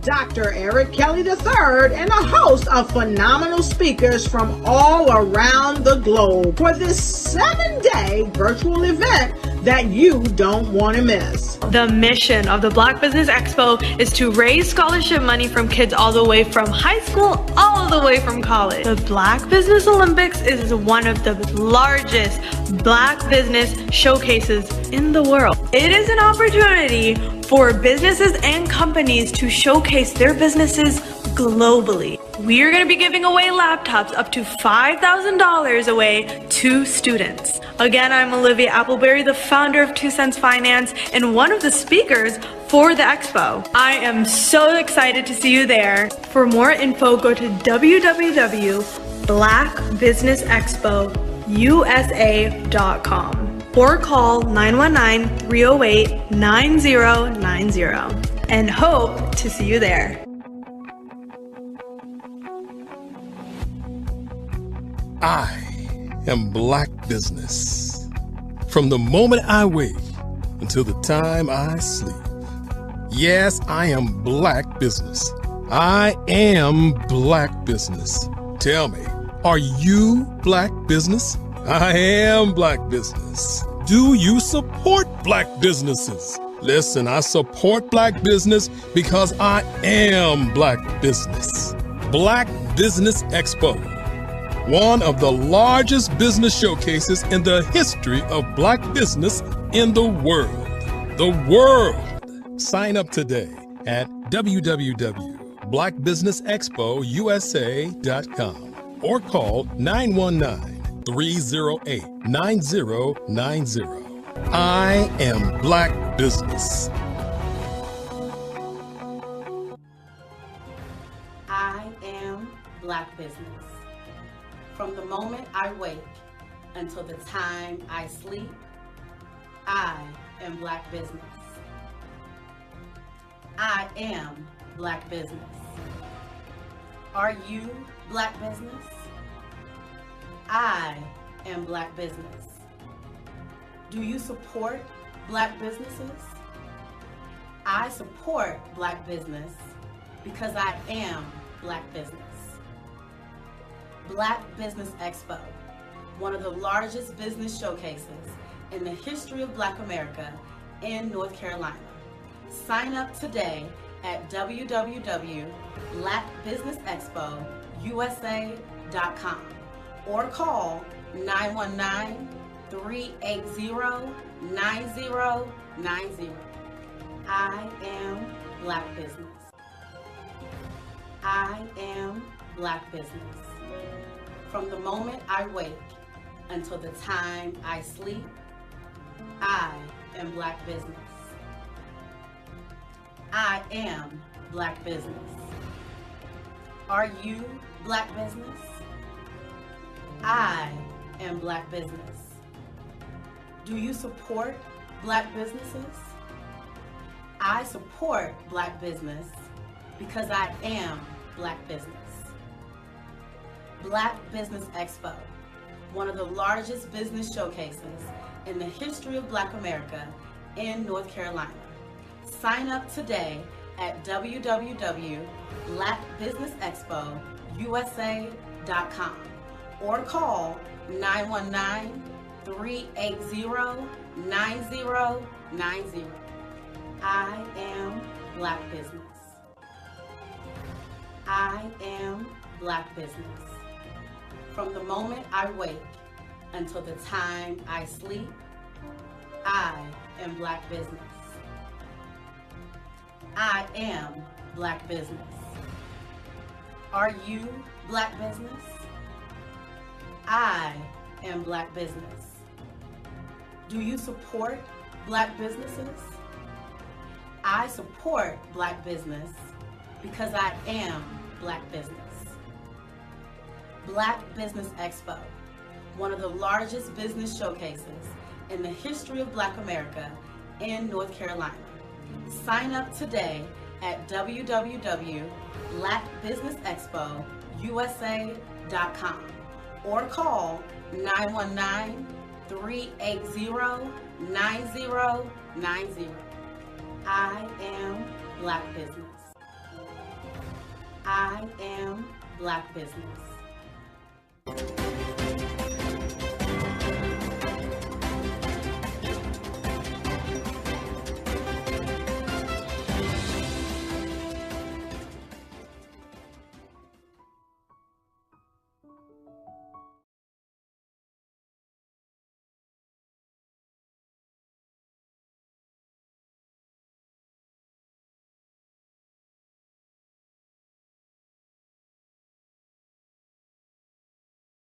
One thing's for sure, now more than ever, content creators deserve to get paid. And guess what? We're all content creators. And now there's Fanbase, the new subscription social network. Fanbase delivers the complete native app experience with full content monetization, no algorithms that slow your engagement or growth, and no ads. Follow anyone for free. Plus, subscribe directly to your favorite creators and brands for $3.99 a month. Or make a Fanbase page and monetize your content the same way. Finally, connect with your following by posting the amazing content you already create and now get paid for it. It's time to energize and monetize because everyone's a fan of something and everyone has a fan base. Are you a forward-thinking entrepreneur or business owner? The world is changing faster than ever, and it's time to pivot and adapt to the future. Hello LLC is here to help you do just that. Hello stands for helping enterprises leverage leading-edge optimizations. Our innovative solutions can streamline operations, reduce overhead costs, and give you a competitive edge in a market projected to reach $5 trillion by 2030. By pivoting to the metaverse, businesses can tap into a rapidly growing market that is projected to be a significant part of daily life for 25% of Americans by 2026. As a full digital metaverse agency, the Hello LLC can help you create custom solutions to streamline operations, increase productivity, reduce costs, and drive brand recognition. Why should you pivot to the metaverse with the Hello LLC? By leveraging cutting-edge technology, you can provide immersive experiences for your customers, expand your global reach, and unlock new revenue streams. Contact us today to make the pivot.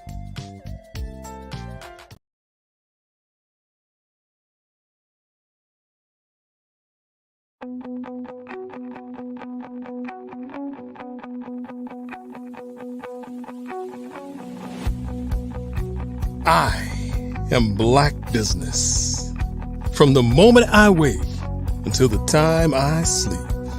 Yes, I am Black business. I am Black business. Tell me, are you Black business? I am Black business. Do you support Black businesses? Listen, I support Black business because I am Black business. Black Business Expo, one of the largest business showcases in the history of Black business in the world. The world! Sign up today at www.blackbusinessexpousa.com or call 919-308-9090. I am Black business.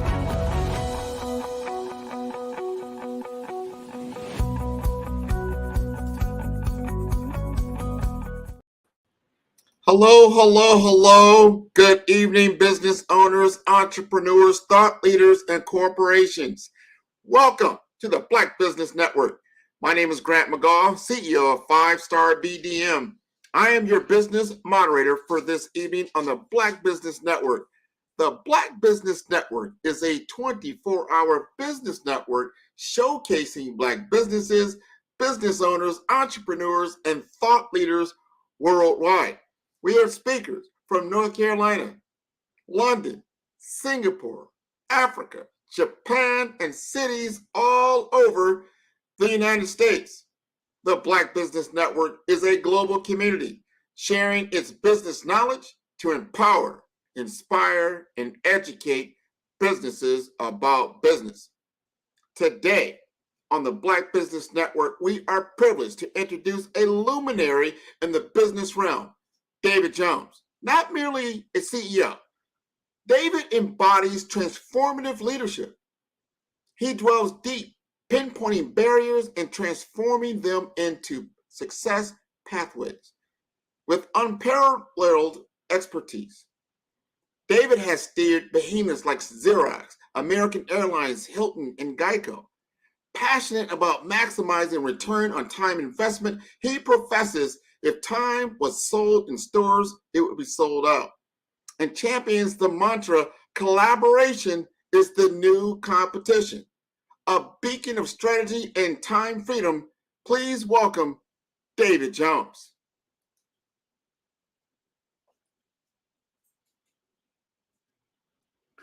Grant, that was absolutely amazing, brother. I greatly appreciate that introduction.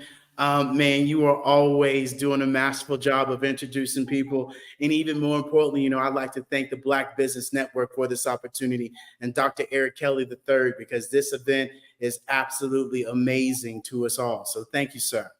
No, hey, thank you for being what you do, David. You are doing phenomenal work. You're taking us into the future. I'm going to get out of your way and allow you to do just that. Genius is coming, and I'll see you on the other side. Absolutely. Well, ladies and gentlemen, boys and girls, I hope you all are having a wonderful night. It's Friday, and we're going to have some fun. We're going to have some knowledge. And more importantly, I want to raise your vibration at the end of the day and help you all understand that, you too can do anything and everything as long as you put your mindset to it. And as Dr. Eric Kelly talks about, there's the mindset, there's the mind shift, and there's the mind print. And today, ladies and gentlemen, I really want to touch on a lot of those things and more importantly, be able to take you from today to tomorrow. And that's what we're going to be talking about. As Grant talked about, my name is David Jones, the co-founder, CEO of the Hello LLC that is committed to helping enterprises leverage leading edge optimizations and really thrive into this new digital age. And we're building businesses for the future because guess what? Businesses are changing and we're going to help you keep up. And more importantly, we have businesses that need to understand that utilizing AI, utilizing this 3D immersive technology will impact your culture, will impact your bottom line. And that's really where we come into play to be able to ask you these real questions that we all need to be asking ourselves. And that's more so what today's agenda is going to be about. And I'm going to talk about the SWOT. And yeah, I know I'm going to talk about the futuristic SWOT, the strengths, the weaknesses, the opportunities, the threats. Then we're going to talk about the target audience. And then I'm also going to share with you guys the Web3, the actual AI, and all these new things that are coming up.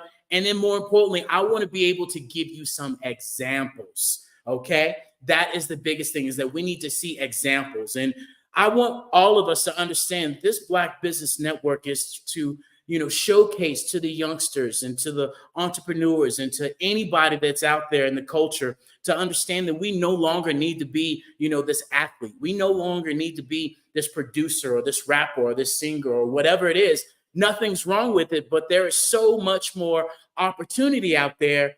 And I remember growing up, my father used to say, oh, this, oh, that. We don't get this opportunity. We don't get that opportunity. We can live in those ways, right, today, or we can live into tomorrow. And I'm here to tell you, we no longer can use that as an excuse.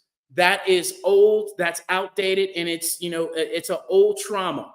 And we cannot allow that old trauma to be our drama for today, because right now businesses and entrepreneurship and enterprises, all the above, is copy, paste, drag, drop. And that is really where I want us all to be able to imagine a world where we could create a business with no limits, especially with the systems that we've had to deal with in our past generations, right? Imagine a world where we can be our own boss, because back in the 1950s, 90% of us were, worked for ourselves compared to 10% that worked for somebody else, where that's completely flipped now. Imagine a world where we can reflect our own values, our own culture. And I want you all to understand that future is right now. And we all have to be able to understand that, things are changing faster and faster. And this is the California gold rush. How willing are you going to be able to pack up and go over, to the West Coast and say, hey, I'm going to be the first one there? And this is where I really want people to understand, especially for us as a culture, that it's already being done. We don't have to wait to that wow factor or, oh, it can do that. And then we jump in, because there's already Black tech that's raising this money in this new technology and really funding, capital funding at $3.2 billion. The one thing that if you don't know, I'm going to share with you facts. I'm going to share with you knowledge, and it is up to you to take this information and for you to go figure it out, and that become wisdom. And I'm telling you right now that you go open up any Google Bard, you go open up any chat GPT, and you go ask it the future on AI and metaverse, and it's going to give you something like this, especially for the Black culture, right? Is that in Black tech, we have increased 37% in the Black tech since 2018. So that old thing where we don't, get into tech, where mom and daddy, only knew how to turn on the TV and all that. And we kind of didn't take on those habits. We took on the new technology age because we were the one showcasing to our parents, hey, this is how you're going from BlackBerry to iPhone. This is how you text. This is how you email. This is how you go from fax machine to using email, right? And so I want us to also know that us as entrepreneurs have been doing this. All right. We have been doing this. You know, that company Stripe? That company Stripe is owned by two Black gentlemen and worth $95 billion. You know, Postmates, the food delivery company, that was acquired by Uber in 2020 for $2.65 billion. You know, DoorDash, that was founded by two Black gentlemen as well, $72 billion right now. And so when we say, oh, we're not good at that, I'm here to tell you facts over your feelings. Anything and everything you want to do, you can do it. And more importantly, I want us all to be able to take responsibility, right? My father used to share with me when I got out of college, I had an opportunity to travel from Houston, Texas. Literally got told that in 3 days I was moving to LA, from LA to Minneapolis, Minnesota, and I was making six figures. And my father would say, son, you need to be stacking cash. You need to be, doing this. You need to be doing that. And guess what? My priorities were out of order.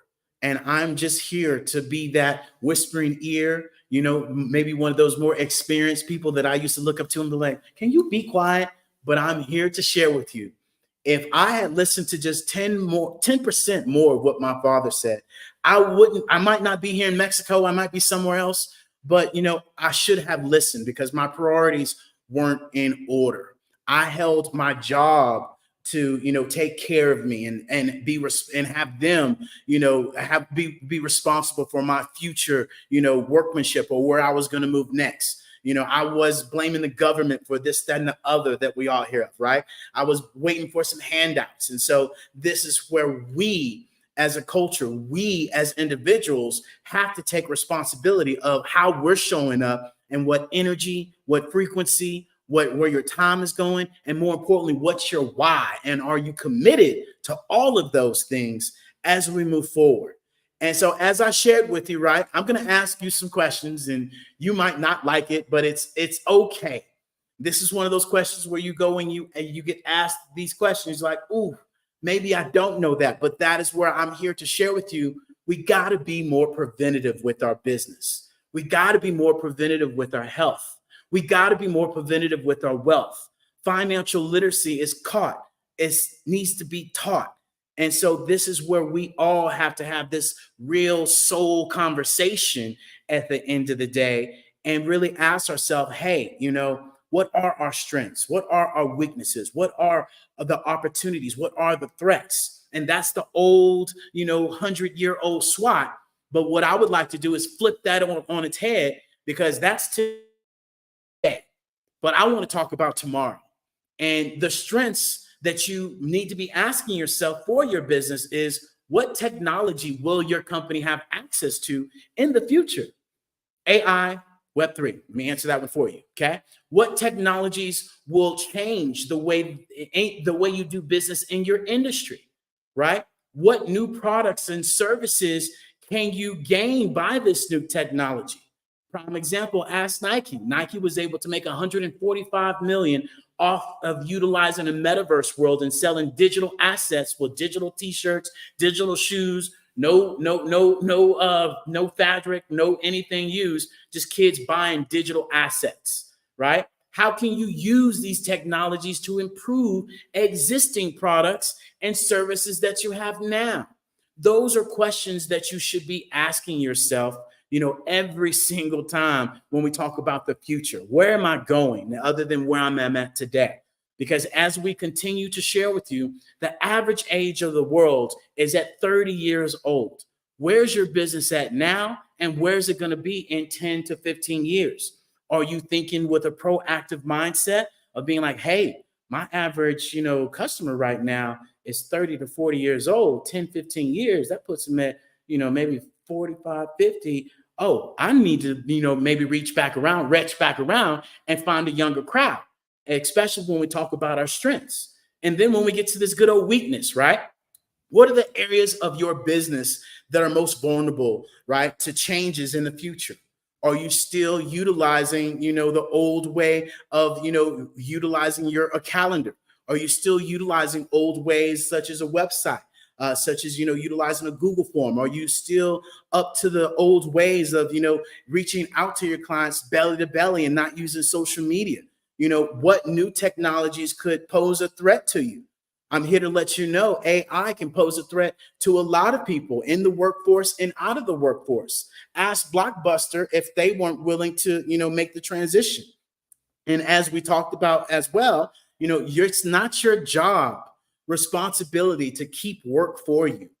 And those of us that do have a 9-to-5, those of us that are entering into the 9-to-5, I'm asking you and I'm encouraging you to be able to turn your passion into profitable success. And you can be able to really, have your own, do your own, just as it was back in the past, and not allowing AI to be a big hinder, because they're saying that by 2026, that it will be a 50-50 split between AI and workforce, human workforce. And it's not AI taking your job. Let me be correct on that. It is people that will be utilizing AI. And so you have to ask yourself, what new skills are you using? Whether you have a job, whether you are an entrepreneur, what AI, what new strategies do you have? And that, is what can threaten you right now. What skills do you need to learn, right? What skills do your employees need to learn right now? We have one of our Pivot members that joined our Pivot membership, because we have a monthly membership platform that we help people market their business, showcase their business, and really give them strategies of how they can market their business. And he was sharing with us that, hey, I was able to take, a process that you guys shared with me to my job.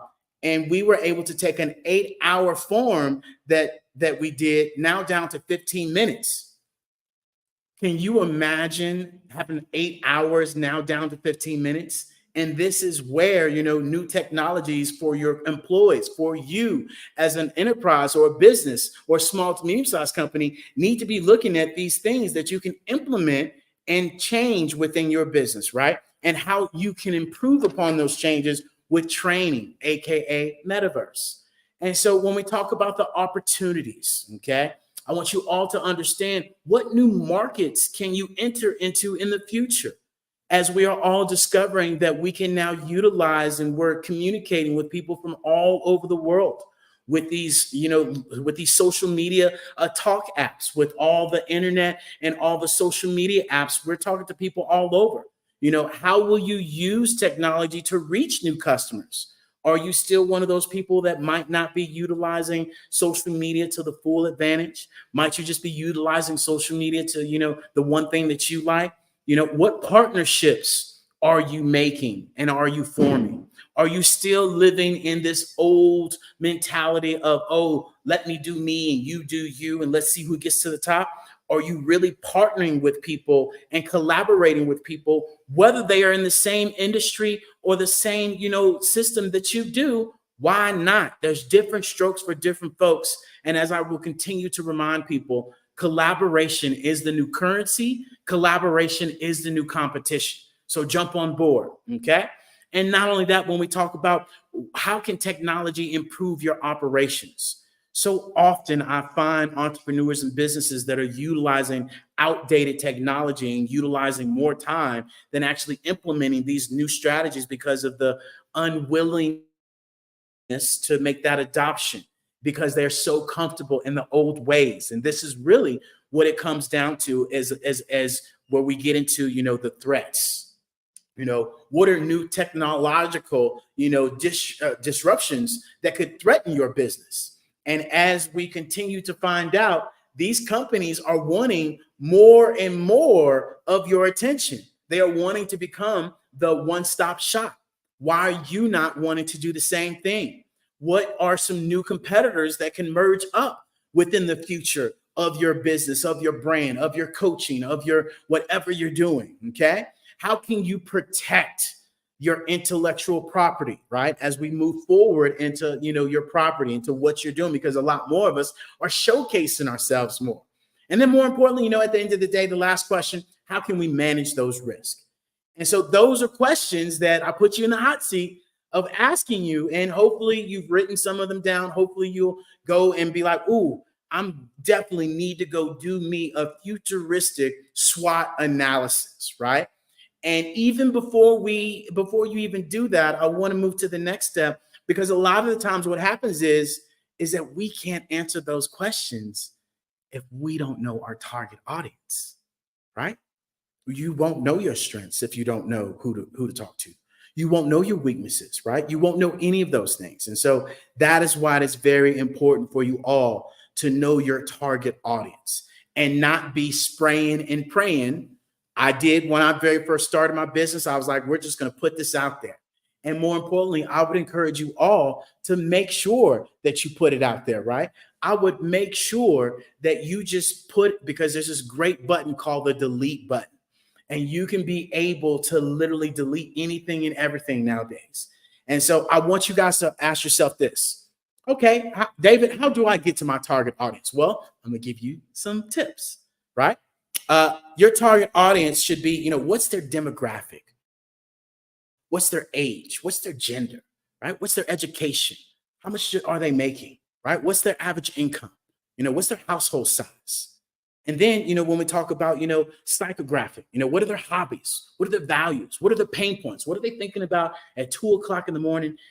What's that? What are their goals? What are their other favorite brands and products? Okay. The behavior, what behavior do they have? What's their buying decision? Where do they go and buy?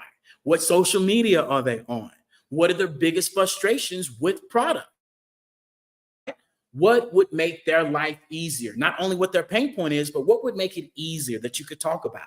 And then, the industry questions that you definitely should know is what other products and services do they use?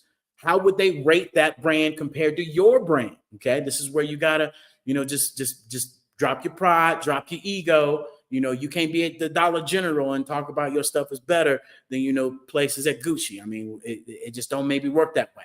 But one of the other things that I would talk about, is what are one of the biggest, challenges you face, within your industry. Is your industry still going to be around? Okay. And so, this is where we have to be able to understand that we can talk about today, but really where are we going tomorrow? And if you all are thinking, oh my God, it's going to take another 10, 15 years, I'm here to tell you it's not. It's already here. The future is here, and you have to be able to adapt faster and faster than possible, okay, than ever possible. And so when we ask the question, and when people ask, David, what is AI? It's a great question. A lot of people don't know what it is. It's artificial intelligence, but I'm here to tell you that it is nothing more than adaptive intelligence. Are you willing to adapt and utilize this new technology? And not only that, it's a learning language model. It's a kid that learns on its own, period. Okay. And not only that, when people say, oh, well, AI might be a little dangerous. Well, let me tell you something. What would you call grammar check that we've been using for the last 10 plus years? That's AI. When you misspell grammar, when you misspell business, when you misspell education, and that little thing comes up below it and you hit it and it gives you the right typing and you ain't got to go to the dictionary, that's AI. What do you call Siri? What do you call Alexa? Alexa, I need this. Alexa, play this song. You out and about, play this song. That's AI, right? So the future's already here. What do you call Amazon when you go pick out your products, and at the bottom they got this whole little list that you go, ooh, I might need that. Or when you go on Netflix and Netflix got all these movies at the very top, you're like, dang, they know me that way. I've watched all these movies. That's AI, right? What do you call Google? Some people that are riding around in Teslas talking about, oh no, I don't believe in AI. You got a Tesla. That's the best AI you can possibly get right now. And so, when we talk about, oh, I'm not sure about AI, I tell you what, take back your phone to Boost, Verizon, T-Mobile, whoever you got your phone for, and ask them to give you a flip phone if you don't like AI, okay? Because it's here and it ain't going nowhere. And I'm here to share with you all, especially those of us that have our business, that are starting our business. I want you all to firmly consider that you are going to need to utilize these things within your business, such as chatbots to handle your customer service, such as your social media, right? There is a tool out there right now that you can go to the hellollc.io and you can be able to get this AI tool that will post all your social media on your Facebook, on your Instagram, on your story Instagram, on your Twitter, on your Pinterest, on your TikTok, on your actual YouTube, and also your Google SEO all in one, okay? So go to that hellollc.io and you got it. And so this right here is something that you all need to understand, that, we are utilizing this AI with our email marketing. We're utilizing this AI with your CRM, your Salesforce, that's going to give you, you some predictions of where you are. And not only that, it allows us to get away from the calculator and all the rest of that stuff that we used to do back in the day. And so we have to remember that when we have this AI technology, that this is doing nothing more than adding. And we always somehow forget that when we add things, we think it takes away, right? We get less. And just like when they added on the cars, people are like, oh my God, the horses will never go away. We actually were able to open up transportation. We actually were able to create jobs. They are saying that AI is going to boost the economy to $13 trillion by 2030.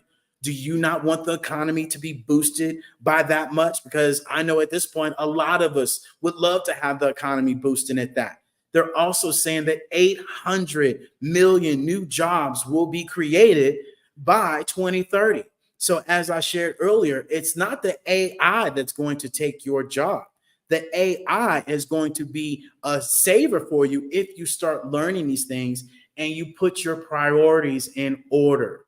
The going out to the club, the going to watch football, the going to the happy hour, the going to hang out here. I'm telling you, I'm asking you, I'm encouraging you. If I could tell my 27-year-old self that right now and really just chain myself down, oh my goodness, night and day. My father taught me about saving money, but my father didn't really teach me about investing money. And that's something that I'm pretty sure we've all, boy, you need to save you some money for a rainy day. Well, first of all, you should never have a rainy day. How about that? Okay. And that's where we're preventative with our business and how we're able to utilize this AI and utilize this technology. And so when people talk about, oh, David, what's this metaverse thing? Talk to me about this metaverse. Well, the metaverse, I ask this question all the time. What comes after 2? Hello? 3, right? And so the metaverse is nothing more than the 3rd generation of the internet. We are utilizing this old school 50-year-old technology that only gives us videos, messages, and texts, and that's it on this flat 2D screen, and it is time to upgrade, right? And so this is where we all get to socialize, network, build the economy, and be able to have the edutainment, where this is what we asked for, the Jetsons, right? They had the watch, they had the Zoom. We asked for this, Super Mario's. You are now Super Mario in metaverse. And so, when we talk about for the Black community, I remind people that for the Black community, what the metaverse is that it's better education, it's economic power, it's community building, it's self-expression, it's culture preservation. And then it's social justice, because now it's under one umbrella. And I remind people that the metaverse, we've been able to define gravity. And when you can define gravity, you can create and do anything and everything that you want to right now at the speed of thought. And that is where we're at right now, where if you think it, you can create it. And that's where I want you all to really believe in yourself, because that's the one thing that I find that hinders so many people, is that we don't believe in ourselves. We allow other people to discount us. We allow other people to tell us our story. We allow other people to build on our traumas. We allow other people to give us more drama. And, you are in control of your emotions. No one can be able to, take those things away from you. And one of the greatest quotes that I heard the other week was that it doesn't take a long time to create a successful business. It takes a long time for you to become that person that you need to be to do that business. And that is so spot on, of us being able to understand that this metaverse is no game. It is no gimmicks. When you have Walmart, when you have Gucci, when you have all these companies that are utilizing it, from Johnson & Johnson to Farmers Insurance to, DHL to Siemens, to all these companies that are utilizing this. And then not only that, go check your facts. 400 million people are in metaverse on a daily active basis. 500 million people are only active in Instagram. So there's your comparison. If you're saying that metaverse isn't nowhere, then go ahead and say that Instagram isn't going anywhere. Okay. Not to mention that they are saying that $100 billion was invested into metaverse. And remember, 3.2 from the Black community earlier, compared to, the abundance amount of money that's in metaverse, that they're saying that by 2030, the metaverse will be worth $8 trillion added to the global economy. Okay. So let that sit. And as I will continue to share with you all, is that the metaverse is that when we talk about, million, billion, trillion, 11 days account to a million, 32 years account to a billion, and 32,263 years to count to a trillion. And they're talking about 8 of those. And so this is where we have to understand, is that the healthcare industry is already utilizing it, right? The actual manufacturing company is already utilizing the metaverse. The actual construction industry is already utilizing the metaverse. The metaverse can be utilized for storefronts. It could be utilized for art galleries. It could be utilized for authors. It could be utilized for, podcasters. It could be utilized for literally building your community and being able to have your community built how you want it to be built in this 3D immersive experience that people can join metaverse, ladies and gentlemen, from the actual phone, from the actual laptop. Okay. And the VR headsets that Quest 3 just came out with. And I just read an article that, that Netflix that you like, Netflix is about to come out with a VR headset that is just going to have their Netflix.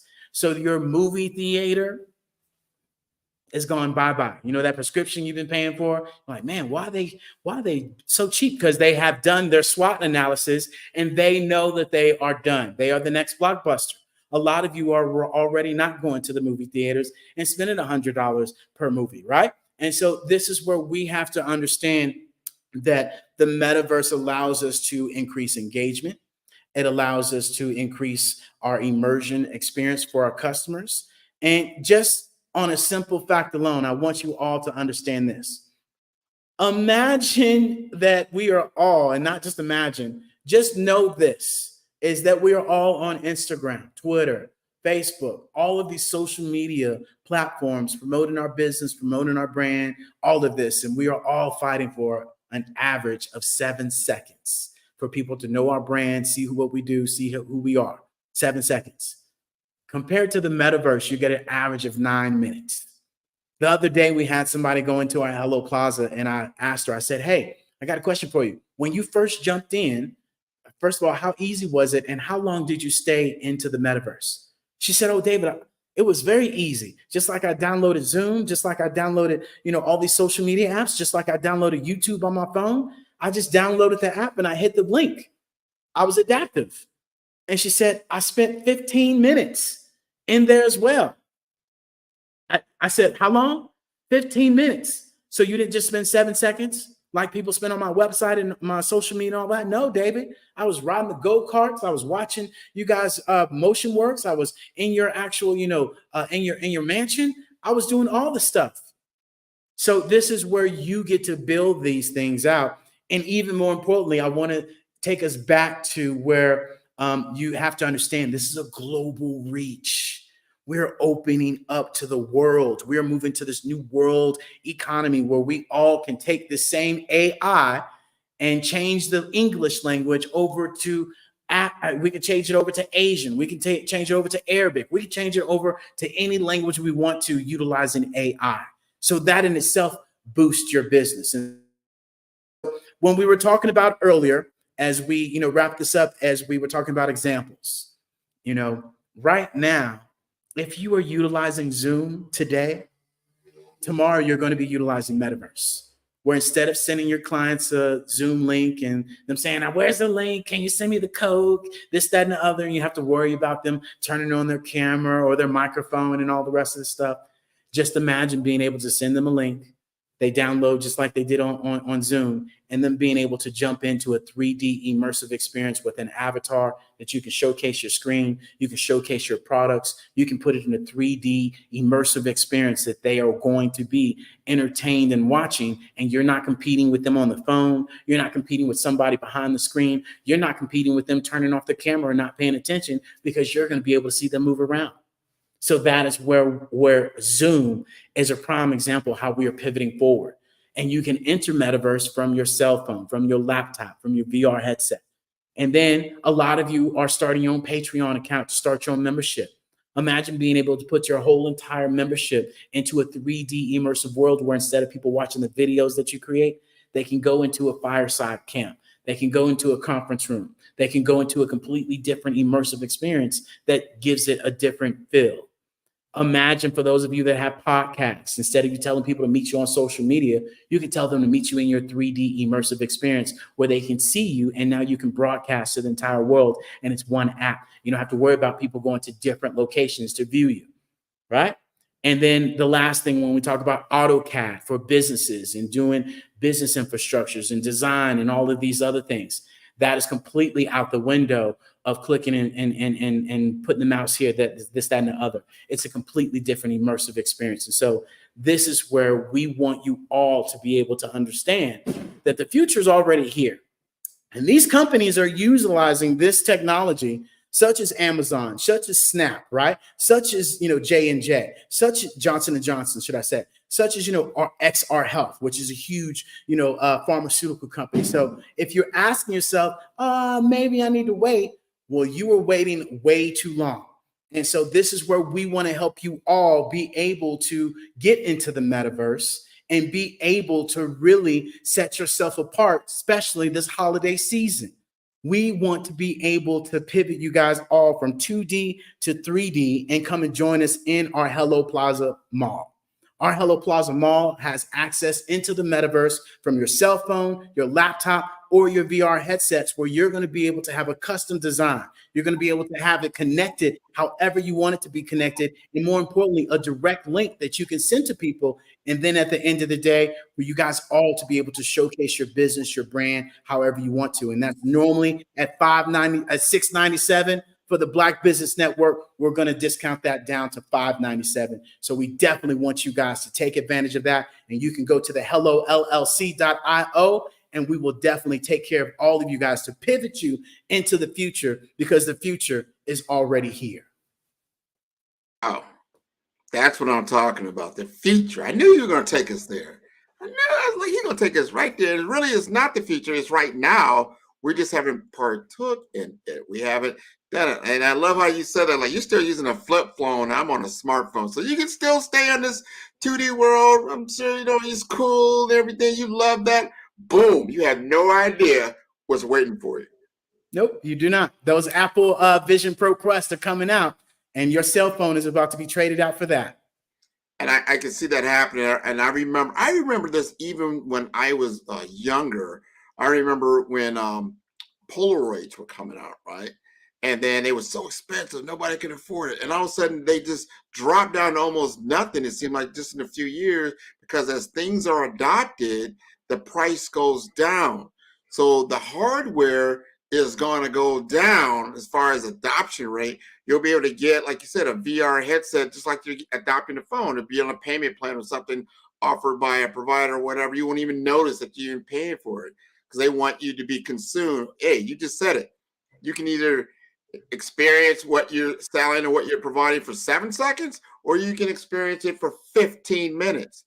Which one's going to be more impactful? Hello. Hello. You're spot on. So you created your own world. You have a plaza. We got a couple of minutes. Tell me what's in that plaza. So in that plaza right now is actually the live play of the Black Business Network, where we've been showcasing to everybody and their mama that they can come watch it the old 2D way on YouTube, or you can come on over to the Hello Plaza and watch that. And so it really showcases the collaboration that we've had with the Black Business Network. We're also able to showcase other businesses and other brands, because literally this is what allows us to come together. On November 11th, we have Cleo Matthews having an event where she now can tell all of her actual people to come to this event in Metaverse. We have Miss 11 Goddess. She's having her Sokofa Village where she's showcasing her whole entire Metaverse in our actual, Metaverse world. And so this allows us all to collaborate, because as we share with people, Hello stands for, helping entrepreneurs leverage leading edge optimizations. But in all reality, it's about helping everyone live life optimally. We can help you, but we can't save you. That part is up to you. No, you've got to take it to the next level. Before I let you go, you got to say it another time, because what we just said is so important. I remember we used to give out, a phone number. Then we maybe gave out, like, you had your beeper number, right? Where's my beeper number? And now we're into text. Everybody, you got to text me, on your smartphone. You got to get your email out there now. And now we're going to this whole. So tell us how to contact you in your metaverse. So literally, we make it very easy. Go to thehellowllc.io, and you can come and watch the Black Business Network live in our metaverse. You can go to our Hello Plaza Mall in our metaverse. That is on our Biz in a Box that we create for people to make it an easy breezy, one tap, one app to go to all these different locations. So it's that easy. Just go to that link and just start pressing buttons. Hey, I'm going right now after we get done here in just a few minutes. David, this has been wonderful. Genius is coming, and I'll see you on the other side. That was wonderful. I encourage everybody to get to the metaverse, understand what it is, get your experience, and then learn how to create. We're going to a creator economy. This is your opportunity to make a difference. The Black Business Expo's mission is to raise funds for high school seniors going to college or K through 12 entrepreneurs. This expo is a fundraiser for students. You may go to www.blackbusinessexpousa.com to donate to the scholarship fund, or use the Cash App that's on the screen below. That's $BBXUSA. Our goal is to give laptops and up to $5,000 to 10 students. Students can register online at www.blackbusinessexpousa.com. Every dollar counts. So we want to remind you to donate to the scholarship fund.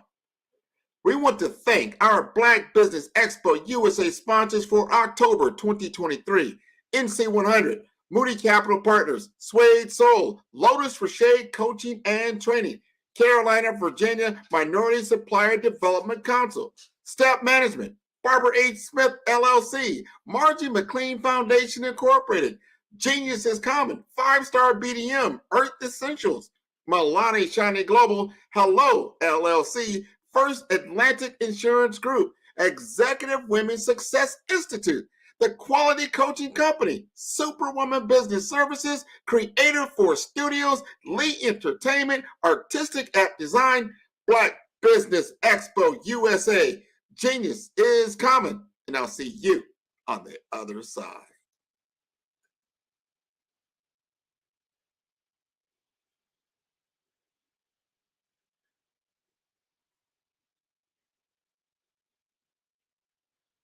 Phenomenal Tanya T. Wise, who is here from the great state of Maryland. Tanya, welcome and thank you for being with us today. Can you indulge our audience a little bit and tell them just a little bit more about who you are and what it is that you do? Well, I love being able to talk to people and have a magnetic attitude, being able to just show them. So I always like to say, level up is Coach at Tanya T.Y. is here.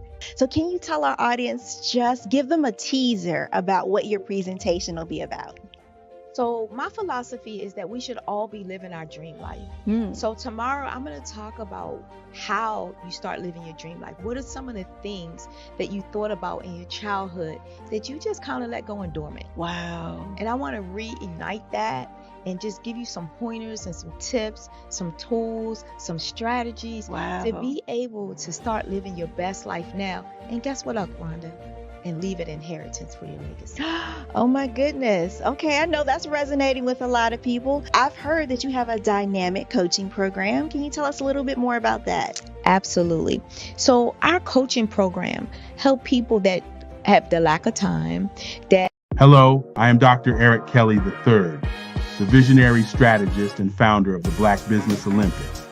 I invite you to showcase your Black-owned businesses on the Black Business Network global stage. The Black Business Olympics is a global Black Business Network platform that propels Black-owned businesses into the international spotlight. By showcasing your business on the Black Business Olympics platform, you can reach a worldwide audience of potential customers, partners, and investors. You can also establish yourself as a thought leader and expert in your field, attract lucrative partnerships, and more speaking engagements. In addition, the Black Business Olympics platform provides a valuable opportunity to connect and collaborate with like-minded entrepreneurs and business professionals from around the world. This can lead to new business opportunities, ideas, and relationships. Finally, by sharing your story and expertise on the Black Business Olympics platform, you can inspire and empower others. This is a powerful way to make a positive impact on the world and leave a lasting legacy. If you are a Black-owned business owner, I encourage you to seize the opportunity to showcase your business on the Black Business Olympics platform. It is a once-in-a-lifetime opportunity to make an indelible mark on the world. Be one of the 1,000 visionary entrepreneurs who are changing students' lives, shaping industries, and leaving an unforgettable legacy for their families. Unleash your voice on our global stage and watch your business thrive.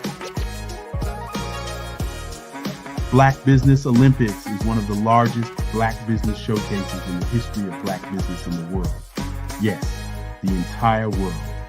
Just give me a call today at 919-308-9090